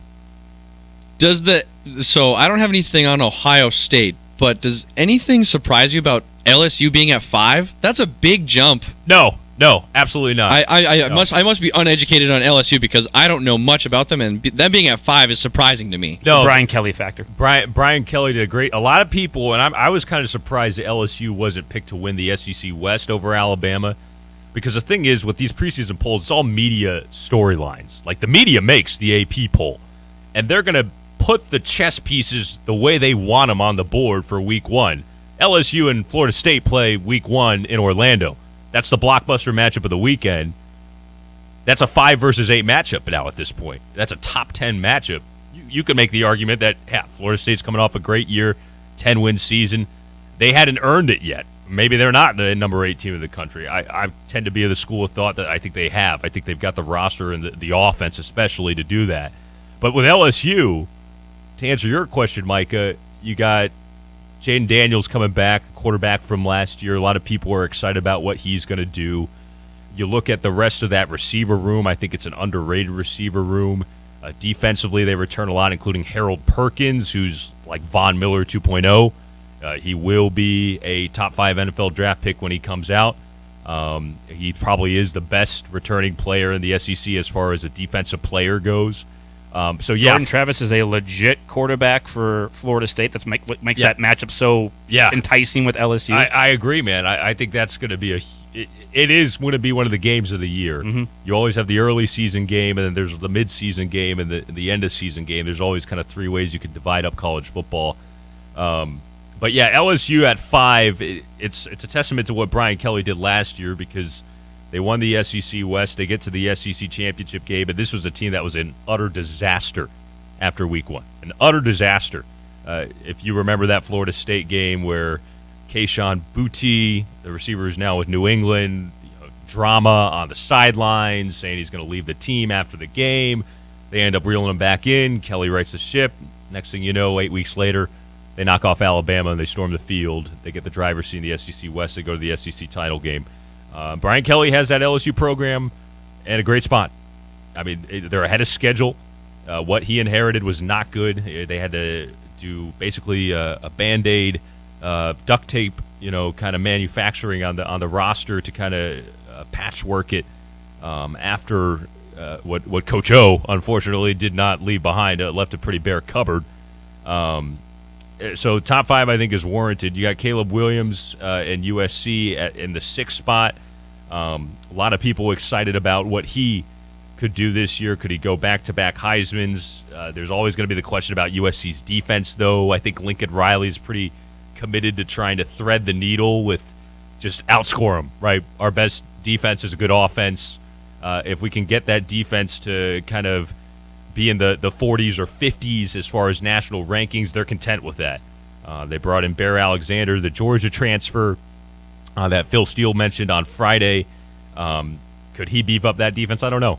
It's one guy. It's one guy who didn't even play that much from, yes, one of the best defenses of the country in Georgia. But it's also the year of the quarterback. When you look at the top 25 this year especially, I mean, you've got Michigan with McCarthy that should be really good. Got a good quarterback there. The rest of the top 10 is a little, or top 5 is a little unsettled there at the quarterback position. But obviously Caleb Williams, we all know, it's basically, what's the slogan going to be? Crash for Caleb? Something like that. Winless for Williams. Anything like that. That's what the old chant's going to be for the NFL teams that aren't very good early on for the first 2 months of the season. And Jordan Travis, very good at Florida State. I think he's a guy that is just outside that first round, but if he has a great year, a la Joe Burrow a couple years ago, man, could you vault yourself up to something pretty special there? Then you go down a little bit further. Washington with Penix going to be really, really good too. Obviously, Texas, that's one of the big reasons they are so highly thought of because they believe they have the quarterback position figured out. You can go down even further on too, and there's more. Drake May with North Carolina all the way down at 21 feels like a long ways down for a team that you think has a top 5 pick at the quarterback position in the ACC, concerning Clemson's at 9, that North Carolina's all the way down at 21 when people aren't that high on Clemson comparatively this year. So that could be interesting with the direction that one goes. And then one other storyline, we talk about the big year for Ryan Day and the quote-unquote hot seat there, and I think it is. It's always a hot seat anywhere in Texas, and Texas A&M has got all the money in the world, and Jimbo Fisher was brought in as the savior, the guy that would get that program turned around. I don't think he should be, but everyone will say the contract and the buyout's ridiculous. There's just no way you can do it. Down there they can. Down in SEC land, money ain't an object for certain people, certain boosters. And boy, another year where it looks like it's not quite progressing. There'll be more rumbling. There was rumblings last year, and it was shut down because the buyout was so much. It was $86 million last year. It goes down as time goes on. It's still astronomical, as you referenced. Mm-hmm. It's still up there. I think you're right, Andy. I look at basically those two coaches, really 3. I'm not going to put Sark at Texas on the hot seat per se, but as far as expectations for this year, A&M, Jimbo Fisher, they come in at 23. And then you look at Steve Sarkisian at Texas, right? His all gas, no brakes mantra. This is the year. Their offense will be pretty darn good. They got a big game week 2 against Alabama. It's the last year for Texas in the Big 12 before they make the move to the SEC. Texas hasn't won a Big 12 championship since 2009. They haven't won since 2009, so this is the time for them to do it. Oklahoma's a little down. Kansas State, don't think TCU can do it again. Like, this is the year if you're going to do it, you better do it. I agree. You know, it's not one of those years where, like, a Baylor, you know, with Dave Aranda has got something cooking. It's open, although you do mention K-State, Chris Kleiman's Wildcats. They check in at 16 in a very workman-like program that unsung, you know, quietly won the Big 12 last year, knocked off TCU in that title game, played tough in the Sugar Bowl against Alabama. They returned some talent, and they will be a factor in the Big 12 this year. But Ryan Day, to go back to your original point, Andy, is the main guy in the hot seat. We talk about failure for a program. Well, with Ohio State, Michigan, it's you're either on top of the other one or you're getting beat. And they've been beaten badly the last 2 years. And it's because Michigan has gotten back to its core, back to its identity, being a power football team with a heck of an offensive line that will smash you in the mouth and run the football. They've got a quarterback in J.J. McCarthy. Granted, he did lose them their playoff game last year against TCU, didn't take care of the ball, but I think you can expect even more improvements out of him. He's an athlete. He's a good player. And Let me ask you a question. Yeah. On Ohio State. Yeah. And this is just hypothetical. Yeah. But more likely scenario, Ryan Day doesn't keep his job. Ohio State makes the playoffs, even not wins again, but makes the playoffs, but in the regular season they lost to Michigan, but somehow they still make the playoffs. Yep. Or they don't make the playoffs, but they beat Michigan and keep Michigan out of the playoffs. So that meant something went wrong prior to the Michigan game. You lose to Penn State or something like that. Twice.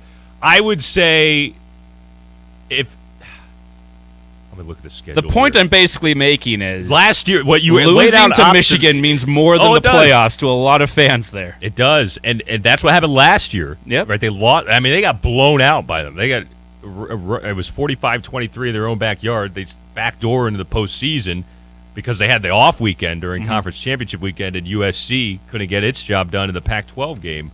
I'm looking at this schedule because I'm curious the way you frame that other one. They do have to play at Notre Dame, which is week 4. They had them at home last year, took care of them.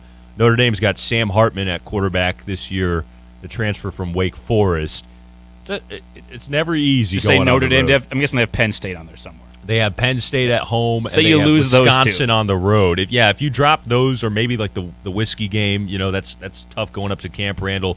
They'll get up for that. And Luke Fickell's first season, by the way, against his old team that used to be on staff for, the job that he probably has been waiting for, but that's why he goes to Wisconsin from Cincinnati instead of waiting it out at Cincinnati to an Ohio State because you got Day there already. Yeah, I think if they lost those two, he'd be gone. It's a huge year for them. It's a huge year. Even if they beat Michigan and keep Michigan out of the playoffs. Yeah, I would say so. Yeah, I would say so. Which would be pretty monumental because the game's in Ann Arbor this year. Right. But I don't think you can go, which is crazy to say because Ohio State is that good of a program, but 2 losses 3 years in a row, 11-2, 11-2, 11-2. Without a national championship, I think that just wouldn't be enough given the way that the rivalry has shifted. Harbaugh and Michigan have the ball in their court right now.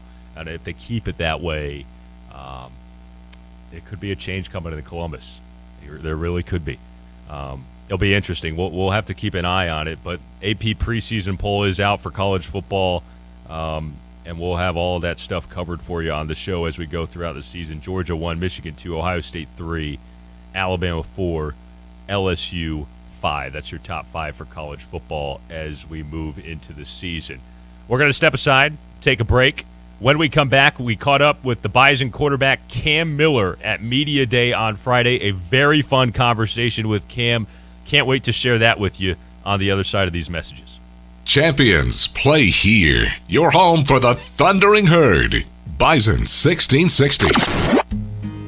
So most companies claim they have good people, good product, good customer service, but the question is how often. We go the extra mile to take care of our dealers and our growers, and more importantly, their families and their customers. Proceed tries to bring a family-like experience. Farmers, we want to understand what their challenges are. We also want to bring products to them that help them overcome those challenges so that they can be as successful as possible. Need seed, think Proceed. Proceed.net, great seed at a reasonable price. Bison football is right around the corner, and there's no better place to be than Gate City Bank Field at the Fargo Dome. Single game tickets go on sale tomorrow, August 15th. Pick from 6 home games, including the home opener September 9th versus the University of Maine. The march is on, and the Bison need you in the stands all season long. Don't forget, Bison football single game tickets go on sale tomorrow. Visit GoBison.com by calling 231-NDSU or at the Bison ticket office in the south lobby of the Sanford Health Athletic Complex. Bison football. Don't miss a moment. The Summer of Jeep continues at Corwin Jeep with even more savings during the summer clearance event happening now. Get $7,000 off MSRP on a new 2023 Gladiator, or get up to $6,500 off a new Grand Cherokee. Whether you prefer a luxury SUV or a versatile pickup, Jeep has you covered. These deals are incredible, and you don't want to miss them during the Summer of Jeep, only at Corwin Jeep. Shop online, corwinauto.com. Attention, attention! Are you a plumbing journeyman or apprentice? We want you! The region's fastest growing heating, cooling, and plumbing contractor, Valley Service Mechanical, is looking for journeymen and apprentices, and we're hiring immediately. We offer competitive pay, incentives, and a fun team to work with. If you're not happy where you're at, we'll make it worth your time to check out why you should join the Valley Service Mechanical team. It's easy to apply online today at valleyservice.net. Just click the red banner. That's valleyservice.net. Invest in your local community with Epic Companies. Hey, this is Mac. Have you been looking to diversify your portfolio and dive into real estate? We offer multiple types of investing throughout our mixed-use buildings and entertainment plazas. If you're an accredited investor and interested in hearing more about the investment process and how you can be a part of enhancing the quality of life in the area, visit epiccompaniesnd.com to review our investment options. That's epiccompaniesnd.com. Investing is limited to accredited investors only. Here's your Red River Valley weather update on Bison 1660. Throughout your Monday, it's going to be mostly sunny, a high near 74 degrees, northwest wind around 15 miles per hour, and Monday night going to be mostly clear, temperature dropping to around 56 degrees, with wind gusts as high as 18 miles per hour. This weather update brought to you by Brady's Service Center. Brady's Service Center has snacks, chips, and beverages to get you on the road fast. They're your one-stop shop for all your automotive and road trip needs in Moorhead. Hey, Bison Nation, this is NDSU quarterback Cam Miller. This one is a keeper by Miller, left side touchdown. And you're listening to The Insiders on Bison 1660. It is indeed Cam Miller, as we're going to unpack his conversation. Nice work there on the board by Micah. Fate would have it. Cam there with our little bump. Was it luck or was it skill that I could just find a rejoin from Cam Miller? I'm pretty good at my job sometimes. Andy would say sometimes. Better to be lucky than good, right? He's above average. But you take wins when you can get them. So that's a win. You take it and say it was planned. You had it scheduled out that way, and that's why you're a pro producer. So. Well done. Pro producer. Yep. Can that be added Business to my list? card. I think that's Go already for it. on my list. It probably is. Kyle's list things that I'm elite at. Yeah. I don't think we've told Sam about that list yet. I haven't. You know he is an elite piano mover. I did not know, but that is a unique skill. You have a piano or a gun safe that you need moved, Sam? Not that I know of at the moment, but if I ever do, I think I know who to call now. You call me. You call me. Okay. I will for sure. Micah doing a great job, as always, at the controls. Sam and Andy here with you as well. 12:30 Central here on The Insiders. Media Day for NDSU was on Friday. I had the chance of chatting with the Bison's quarterback, Cam Miller, and it was an outstanding conversation. Let's just get right into it. Here it is, the NDSU signal caller for 2023 ahead of the 2023 season. Here with NDSU quarterback Cam Miller, the Bison preparing for the 2023 football season. Cam, appreciate you taking the time. Great to have you here, man. What's the outlook for you as you're back for another round here with the Bison? It seems like just yesterday you started off as a true freshman getting thrust into the action here with NDSU, and here you are as a senior and a veteran leading this program. How does that sound as we come into the 2023 season? Sounds crazy. Time flies, man. Been in this program for 4 years now, and it feels like yesterday that I stepped foot on this campus, and I'm so fortunate to be a part of it. Absolutely. Where do you feel like you've made jumps in your game going from last year to this year, off-season workouts, whether it be from a physical standpoint, a mental standpoint? How do you feel like you've made improvements? Physically, I feel like I've gotten faster. Mentally, I feel like I'm seeing the field a lot better than I was last year. I'm recognizing pressures, coverages, knowing when to get out of certain looks, and trying to put our offense in the best position to have a good play. A lot of that comes, I'm sure, from working with Coach Hedberg, quarterback's coach here. What is it like to be coached up by him on a day-to-day basis, a guy who's played in the NFL, has coached college football for a long time, and has obviously coached some of the greats to come through here at the position? It's been a true blessing. I think his resume speaks for itself, having 3 quarterbacks, drafted. So trying to absorb as much as I can from him and learn, all the tricks of the trade. And honestly, too, having had those quarterbacks that have played before me, it's all kind of been passed down. And so just trying to uphold the standards that have been established for me. Cam, you mentioned the standard. You're from Solon, Iowa, and you saw one of the landmark wins in NDSU history at Kinnick Stadium when the Bison upset the Hawkeyes in 2016. What was that moment like, and what were you thinking? Was that something at the time, from my understanding, kind of a pivotal moment for you, and kind of realizing that, hey, coming to NDSU to play might be a dream here? Yeah, I went with my uncle to that game, and it was probably, 7, 8 years ago. And I think, prior to the game, I remember my dad mentioning, he was like, because it was like the first or second game of the year, and I didn't really want to go because I thought Iowa was going to beat them by a lot. And I remember having that conversation with my dad, and he goes, well, you might be surprised. This team's really, really good. You might want to go. So I'm like, okay, I'll go. And went there, and just seeing the team that I grew up watching get beat by this team, I was like, okay, now I want to do a little research on this team. And found out that they had won 5 championships prior to that season, and seemed like a great culture and a place that I might want to play. And here we are. The rest is history, man. And this is your 4th fall camp. I mean, I'm sure it's a lot different than your first one when you came in as a young freshman. Just speak to kind of how the journey's been here at NDSU for you as a whole. I could talk about this for probably 2 hours, but it has been a roller coaster. There's been a lot of ups and a lot of downs, and I think it's made me who I am today, knowing how to handle being up and handle failures. Honestly, I think it's going to set me up for my future this season, next season, and even for the rest of my life. I've learned so many valuable lessons from these coaches, these players, and even fans, and I'm very fortunate to be here. Talking a little bit of ball here, Cam, the quarterback run game was so impressive with you last season. 15 rushing touchdowns, tied for the conference best. I'm unpacking the tape on last year, and I'm looking at the UND game where you had 5 and thinking, wow. And I'm watching the USD game. I don't know the exact call or how Coach Roll drew it up, but an unbelievable scheme, that tight spin on that left side, and it's just wide open there for you. How much fun is that part of the game for you, to be able to make some plays with your feet, and how big of a part of it is it in the scheme here at NDSU with the +1 run game?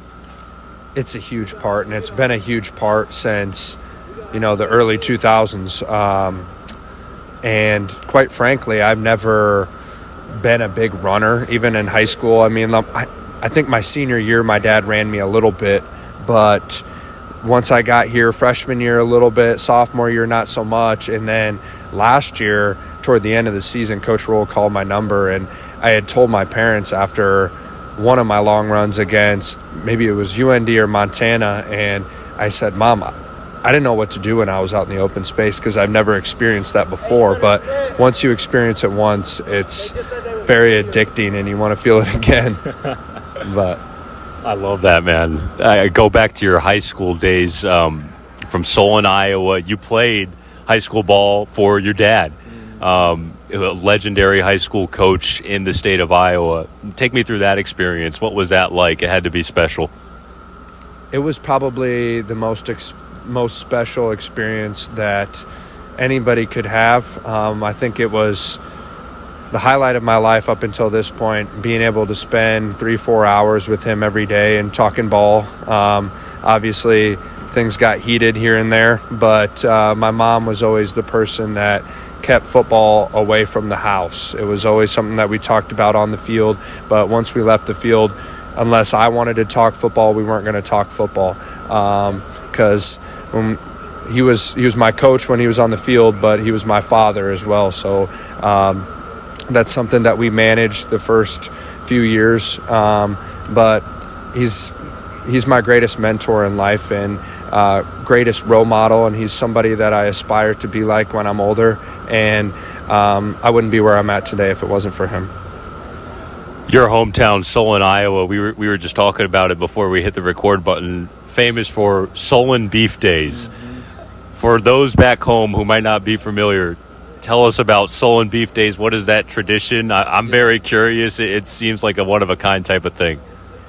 Well, it's basically a fair, typical fair, but I think what makes it special is they have a hay bale toss, and I've never been a part of it, but I know some of my teammates in high school would do it, and some of the Iowa offensive linemen would do it, and Tyler Linderbaum, who I played with when I was a sophomore, and now he's the center for the Ravens, I think he won it in 2018 or something like that. And me and my buddies, when we were in high school, we'd go and watch all these guys that are 300 pounds throw a hay bale over a bar, and it was really fun to watch. One of a kind thing for sure, man. This team, I want to ask you about the offense that you're surrounded by, starting in the backfield with Tamarick Williams, sixth year in college football and his third year here with the Bison program. What have you seen from Tamarick as he looks to be that feature back for you guys this season? I think he's taken a bigger role of being a leader on our offense. He's taken command of that running back room since some of those guys had left. So T-Mac really stepped up, knew that there was a hole that needed to be filled, and he stepped up big. He's always ready to make that big play, and that play that we need on third down and short, or if it's in the red zone. He's always a guy that we can count on to make a play for us. How big of a bonus is it to have a target like Zach Mathis to throw to? Zach is one of a kind. Zach and I have gotten really close over the past year, and just to see him do his thing makes me happy. I've obviously thrown to great receivers like Christian Watson, but Zach is different in his own way, and he's very special. And I always tell people it's not a 50-50 ball when you throw it up to him. It's an 80-20 ball, and he's going to go up and get it. You look at the rest of that receiver room, too. Everybody's been raving about just the depth that's there. You've got a lot of guys who return, and Rajon Nelson or Braylon Henderson in addition to Zach. But then a few other young guys who I'm sure the fans will get to know as the season goes on here. Now, what can you say about the rest of the receivers in addition to Zach and the ability that they bring to the table with this offense? I think it's the most talented unit on our football team, and talking with the coaches, we need to utilize their abilities of catching the ball out in space and making teams tackle them in space. We have so many great athletes. There's probably 7 or 8 guys that I would feel comfortable throwing the ball to on a Saturday, and guys have stepped up during fall camp that there's question marks around those guys, and they've really stepped up for us. Cam, you look back at last January, a 10th trip to Frisco, and the first time that this program has ever lost a national championship game, an unfamiliar result. How much has that been a motivating factor for you guys throughout this offseason? What's the hunger level for you and your teammates as you come back to try and avenge that defeat this time around? I think it's motivating for everybody. Nobody's going to come out and say that that's what drives them, but That's what makes this place special. Is people don't have to say what motivates them, what's on their mind. Guys just put their head down and go to work each and every day. And this is such a very special culture and tradition here, and guys are just so bought into the process that really doesn't bother us. Yeah, we didn't play our best last year, but I think guys are just ready to put the pads back on and hit somebody else. Fired up for it, man. Week 1, U.S. Bank, it'll be here before we know it. Real quick before we let you go, your thoughts on being able to play on that type of stage, an NFL stadium, to open up the season? I'm excited. I've only been to one NFL game, and I've only seen, I think it was Kansas City Stadium was the only stadium that I've been in. So, I've heard stories from all these Vikings fans up here that it's pretty unique, and I'm excited. Eastern Washington was the first start that I ever had, and it'll be fun to play against them again. A little full circle. Cam, I appreciate you taking the time. Good luck this year. Thank you. Thank you so much. Appreciate it, Sam. That's Cam Miller, NDSU quarterback, talking with us at Media Day. Good stuff. We'll break down that conversation, plus Andy's chat with Cole Wisniewski after we take a break, and we will be back at our First Western Bank Broadcast Center. If you love Bison football like we do, you're going to love this. Introducing the Bison credit card featuring cashback rewards and no annual fee, available only at First Western Bank and Trust, and the Bison. You can bank on us. Member FDIC, equal housing lender. We step aside. We'll chat about our conversation with Cam Miller and Cole Wisniewski on the other side of these messages here on Bison 1660. Champions play here. You're vice president material. You're vice president material. Bison 1660. There's a culture of greatness surrounding North Dakota State Bison athletics, in the classroom and on game day. First Western Bank and Trust is a proud supporter of that heritage. And just like the Thundering Herd, we have our own storied history. First Western began right here in North Dakota, with the vision of becoming the premier bank and financial services provider in every community we serve. Achieving excellence. That's First Western and NDSU Athletics. First Western Bank and Trust and the Bison. You can bank on us. This is your Bison 1660 Guide to Entertainment. It's the Diamond Days of Summer Sale at a Cutting Edge Jewelry. Save 25% off the entire inventory of natural diamonds. 25% off diamonds at Cutting Edge is huge. Get to Sicky's Garage every Wednesday for your chance to win a Street Pub 114 Harley-Davidson motorcycle, a trip to Las Vegas, a trailer, and more at Sicky's Garage. Forest Bean Days is this weekend. The festival kicks off Friday night with the car show and fireworks. Then Saturday, the parade's at 5, plus a street dance. Visit HoraceBeanDays.com. We're no ordinary dealer. Now this is a blowout. Dakota Spas is ready to finish out this hot summer with a bang. On pools and spas, you can save up to 40% off. With plenty of hot days left, cool down with the pool, or get a jump ahead of cooler temps with the new hot tub. So much inventory of both used and new at Dakota Spas. And save up to 40% off during Dakota Spas Blowout Sale. Located on the I-29 frontage road, Fargo. Dakota Spas. Your vehicle is likely one of your biggest assets and certainly your ultimate connection to freedom, so it needs to be kept in tip-top shape. And Jiffy Lube of Fargo will make it happen. With no appointment needed, just drive into any of the 3 convenient Fargo locations for their signature service oil change, which includes a check of all your vehicle's vital fluids and an inspection of other preventative maintenance items to ensure you're ready to hit the road. For over 40 years, locally owned Jiffy Lube of Fargo has been the place that Fargo Moorhead has counted on to keep them on the road. Advertiser Circle K at IVCIRK 0833-000. Title Holiday 3 Kinds of Energy 30. Length of spot 30 seconds. It's another high-energy deal at Holiday, where you can mix and match any 2 12-ounce Fast Twitch or 16-ounce Rockstar or Mountain Dew Energy and get one free. Maybe you like variety or just want to share the energy. This deal is for you. Try a Fast Twitch in Cool Blue, Rockstar Punched with Mango, and Mountain Dew Energy Berry Blitz. At Holiday, you don't even have to pick a favorite. Mix and match any 2 Fast Twitch, Rockstar, or Mountain Dew Energy and get one free. Only for a limited time and only at Holiday. Luther Family Ford works hard every day to give the community the best customer service in all their departments. The sales team is always ready to help, and they are delighted to have a great selection of new Ford trucks and SUVs on the lot. They invite you to stop by for a test drive. You'll enjoy working with the sales department, service department, and parts. Or, if you are thinking of selling your current vehicle, they will pay cash for it. Visit with their sales staff today or shop online, LutherFamilyFord.com. This is Bison quarterback Cole Payton. Payton, snap, wants to run. Found a gap. Touchdown! Oh, mama, what a play! And you're listening to The Insiders on Bison 1660. Back here inside our First Western Bank Broadcast Center, Sam Niederman, Andy Rickoff, and Micah Bindi here with you. We just played conversations with NDSU players Cam Miller and Cole Wisniewski. And Andy, I'll start with you. We heard Cole's chat with you earlier and had a lot of good things to say. And the main thing that I took away from the conversation was that he is very comfortable, like many other members of Code Green are, with new defensive coordinator Jason Petrino. They all seem to be really happy with how he's implemented some new things and just has connected with them on a player-to-coach relationship basis. But everybody's mentioned, including Cole, like, yeah, I think he backtracked. He said new look. He's like, well, not new look, but some new wrinkles, some different things. And there is going to be some new. And I don't think it's all going to be noticeable to fans, but there's going to be some new stuff in there.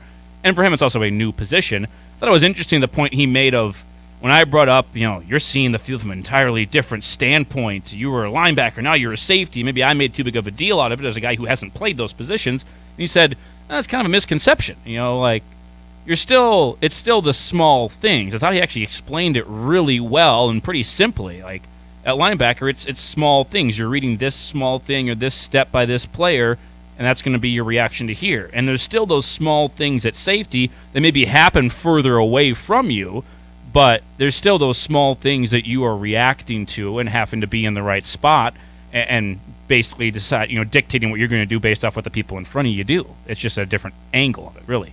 Yeah, and NDSU is going to need some experience, somebody back there to replace the veterans that they had at safety last season. And the big thing, too, with Cole is he's healthy, right? Missed the first half of last year. To have him back for a full season should be a big bonus for NDSU on the defensive side of the ball. You heard the chat there with Cam Miller. Impressed with his maturity, his leadership. I think he is taken time throughout this offseason, as you heard him reference, digesting the unfortunate result of what happened in the postseason last year. And I think you could see that there's a little chip on the shoulder for Cam and the rest of his teammates. And just impressed with kind of how he's reflected on his journey right here at NDSU with many different twists and turns heading in to this senior year for him. It's hard to believe that spring of 21, when he first got thrown into the thick of things, was a few years ago now. Your takeaways after our chat with Cam Miller? He's been through a lot, and he's got a lot of experiences. I think he probably hears chatter, but he's aware of the fact that, hasn't necessarily beat SDSU in his career, hasn't maybe performed up to his standards in some of those games, and those are things I'm sure kind of eat away at him a bit, but very excited for the opportunity. To get another year where you're the unquestioned starter going into the year is going to be a lot of fun. I want to see the growth from him. When we talk about the development of the passing game or the lack thereof during certain games a year ago, I think that's something that the entire coaching staff and Cam want to see that continue to develop more. Wants to get maybe more explosive in that passing game, but having more of a control of the offense too, and being able to dictate things at the line of scrimmage a little bit more, hopefully puts you in more advantageous situations to get some of those shots down the field too. And I think one thing we learned in the national championship game, now it's different when, as that game goes on, you're down by multiple scores, you have to be a little bit more risk-taking, but those interceptions in that game, that was just because you're down and he was taking some risk. I don't really, those interceptions just what they were because of the game situation. But before SDSU got a couple of touchdown lead in that second half, you saw him being more willing to take shots when maybe the receiver wasn't wide open, and having the trust in Zach Mathis, having the trust in Eli Green, but specifically in Zach and maybe in Joe Stoffel as well, that, okay, Zach's not wide open. There's a guy on him. but I know where I can put this ball that he can still come down with it. And having the confidence and the moxie to go and do it, and to trust that he knows he can complete those passes, he can put it in the right spot, trust his eyes. We talked about that with Trey, right? In the very first segment of the show, that you felt like Trey with the 49ers, he knew where it was going to be. He knew that the guy was going to be there. He just, at the last second, questioned himself, and that led to a pump fake, and then it ended up being a sack. I think Cam's at the same spot of, okay, you've seen these pictures. It's not just you've seen them on film. You've seen them in a game. You've seen the pictures live in front of you enough times that he can just trust, hey, he's going to be there. If I throw it in a certain spot, he's going to come down with it. And that's what you want to see, I think, at least, from Cam, is just, hey, maybe he's not wide open, but I can throw him open. I can get him to be open by the way I do my job. I think it's a great point. It was definitely evident in Frisco. I'm thinking of a couple of jump balls that Mathis had against SDSU in the national title game, and with the throw game being a little more open this year, as we've alluded to, as Coach Entz and the rest of the staff have kind of alluded to, that gives you a chance there. And you can get into a little more rhythm, right? Because last year NDSU dropped back maybe 12 to 15 times a game. Maybe you have a chance to get a little more rhythm and a little more confidence. So excellent conversations there. We're excited to share more of those throughout the week. We've got plenty of them from NDSU Media Day as we caught up with players and coaches, and we will have those for you throughout the show. We're going to take one more break. We're going to wrap up the show when we come back. The pride of Fargo Youth Baseball representing this city at the Little League World Series. That is on Friday when they will take on opponent to be determined, but we're going to celebrate Fargo's the Little League team getting all the way to the Little League World Series to wrap up the show when we come back. Always having a good time, but never letting it get out of hand. I approach you from the front and kind of like, wow, this dude's pretty serious. Then I walk away and you're like, he likes to party with 2 R's. You've got the Insiders on Bison 1660. No matter where you work, whether it's at your kitchen table or in the office, you need to collaborate with your team. ProConnect from Consolidated Communications makes it happen. You'll never miss a call when you can answer from your desk phone, laptop, or cell phone. And you can communicate instantly using real-time messaging. Confidently connect with customers over secure video conferencing and work together to create and share documents. Get ready to connect, collaborate, and communicate brilliantly. Choose ProConnect, your team collaboration tool from Consolidated Communications. Cullen Insulation is dedicated to quality from start to finish, so you have nothing to worry about all year long when it comes to your residential or commercial project. As your local Owens Corning certified energy expert, Cullen Insulation will help make your home quiet, comfortable, and energy smart. Simple home insulation solutions that improve the way you live every day. Cullen Insulation, online at culleninsulation.com. That's culleninsulation.com. If there's one thing I know about farmers, it's that they are resilient. This is Scott Zolandic with Cornerstone Bank. Farmers are known to rise to ever-changing challenges, whether it be higher land prices and rent costs, risk management, or diversification. Cornerstone Bank offers an experienced team that you can turn to. If you're looking to save, borrow, or spend, Cornerstone Bank will find the best financial options for business, ag operations, and your personal needs. Come see us at Cornerstone Bank. Member FDIC, Equal Housing Lender. Got inflammation? Hyperbaric Oxygen can help. My name is Menli with Healing with Hyperbarics off of 45th Street here in Fargo. We have been using 100% oxygen to treat inflammation for 5 years with amazing results. Chronic pain, concussions, sports injuries, post-COVID, and more. You don't have to accept your current symptoms as a new normal. There are other treatment options available. Hyperbaric Oxygen helps treat inflammation naturally.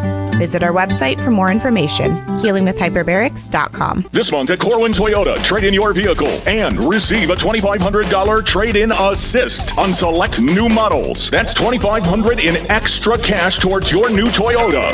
And when you trade, you are eligible for financing as low as 3.99%. With over 170 new vehicles to choose from online, we have the perfect match waiting for you. If you're not looking to buy but need extra cash, that's okay. We'll pay you top dollar for your vehicle. Head to Corwin Toyota today or shop online at corwinauto.com. Dakota Refrigeration, now known as DRI, has been serving Minnesota, the Dakotas, and Montana for over 4 decades. Locally owned and operated since 1974, DRI is a full-service source for your refrigeration refrigeration, heating, ventilation, air conditioning, and electrical service needs. From the entryway to the kitchen, from hot to cold, from dreary to bright, DRI has you covered. DRI, formerly Dakota Refrigeration, with locations in Fargo, Bismarck, and Minot, online at dacref.com. This is Jory Collins, head women's basketball coach at NDSU. We're trying to get this program to a point where we can compete for Summit League championships and hopefully play in the in-state tournament. I mean, that's the entire goal. You are listening to The Insiders on Bison 1660. Back up the middle. Could end it. For the first time ever, the state of North Dakota is sending a team to the Little League World Series.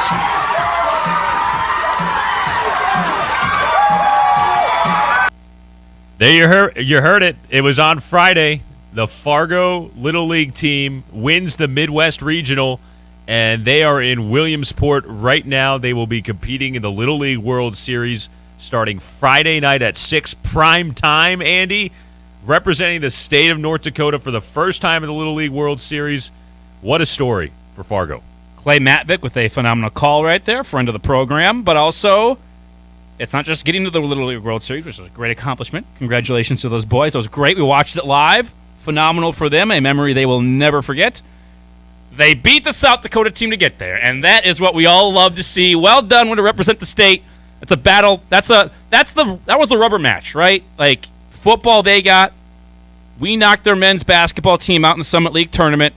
It was all on the line. Little League World Series on the line. Little League baseball. Fargo got the rubber match. I'm calling it. Well, it was a rubber match in multiple ways because the Fargo Little League team lost to Sioux Falls previously. That sent them to the loser's side. They come back. They beat Iowa. They get back to the championship.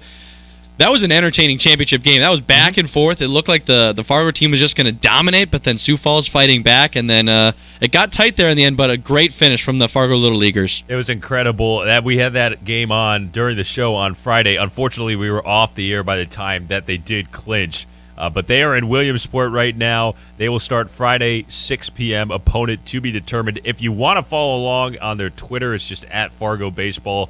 You can see the pictures of the team enjoying the sights and sounds of Williamsport there at one of the most unique sporting events that we have each summer in the Little League World Series.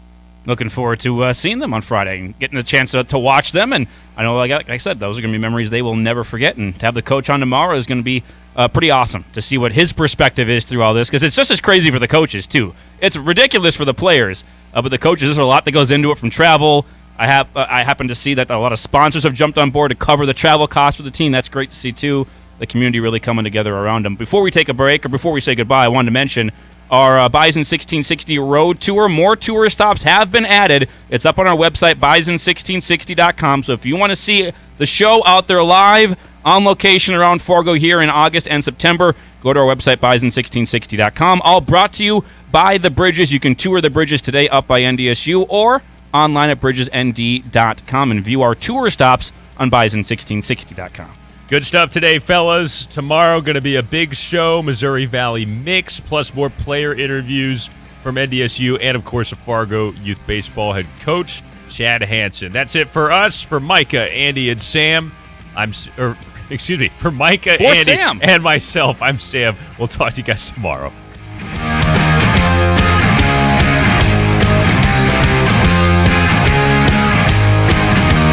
Harvest season is right around the corner. It's time to get your equipment in gear. Horn Plastics marks 40 incredible years in the business, so why trust anyone else? They've got the inventory and unbeatable discounts to make sure your trucks are ready to roll, including their game-changing Super Slide bed liners, the secret to smoother operations and protected cargo. Built tough, built durable, the Super Slide bed liners are engineered to last, saving you time and money. Join the countless satisfied customers who have trusted Horn Plastics over the years. To learn more, visit hornplastics.com. 33 years and counting. CI Sport, #1 for corporate, resort, collegiate, and high school apparel. We've partnered with college bookstores, high schools, and retailers to bring you high-quality game day apparel. Whether for work or play, every day is game day at CI Sport with brands you love like Nike, Ozio,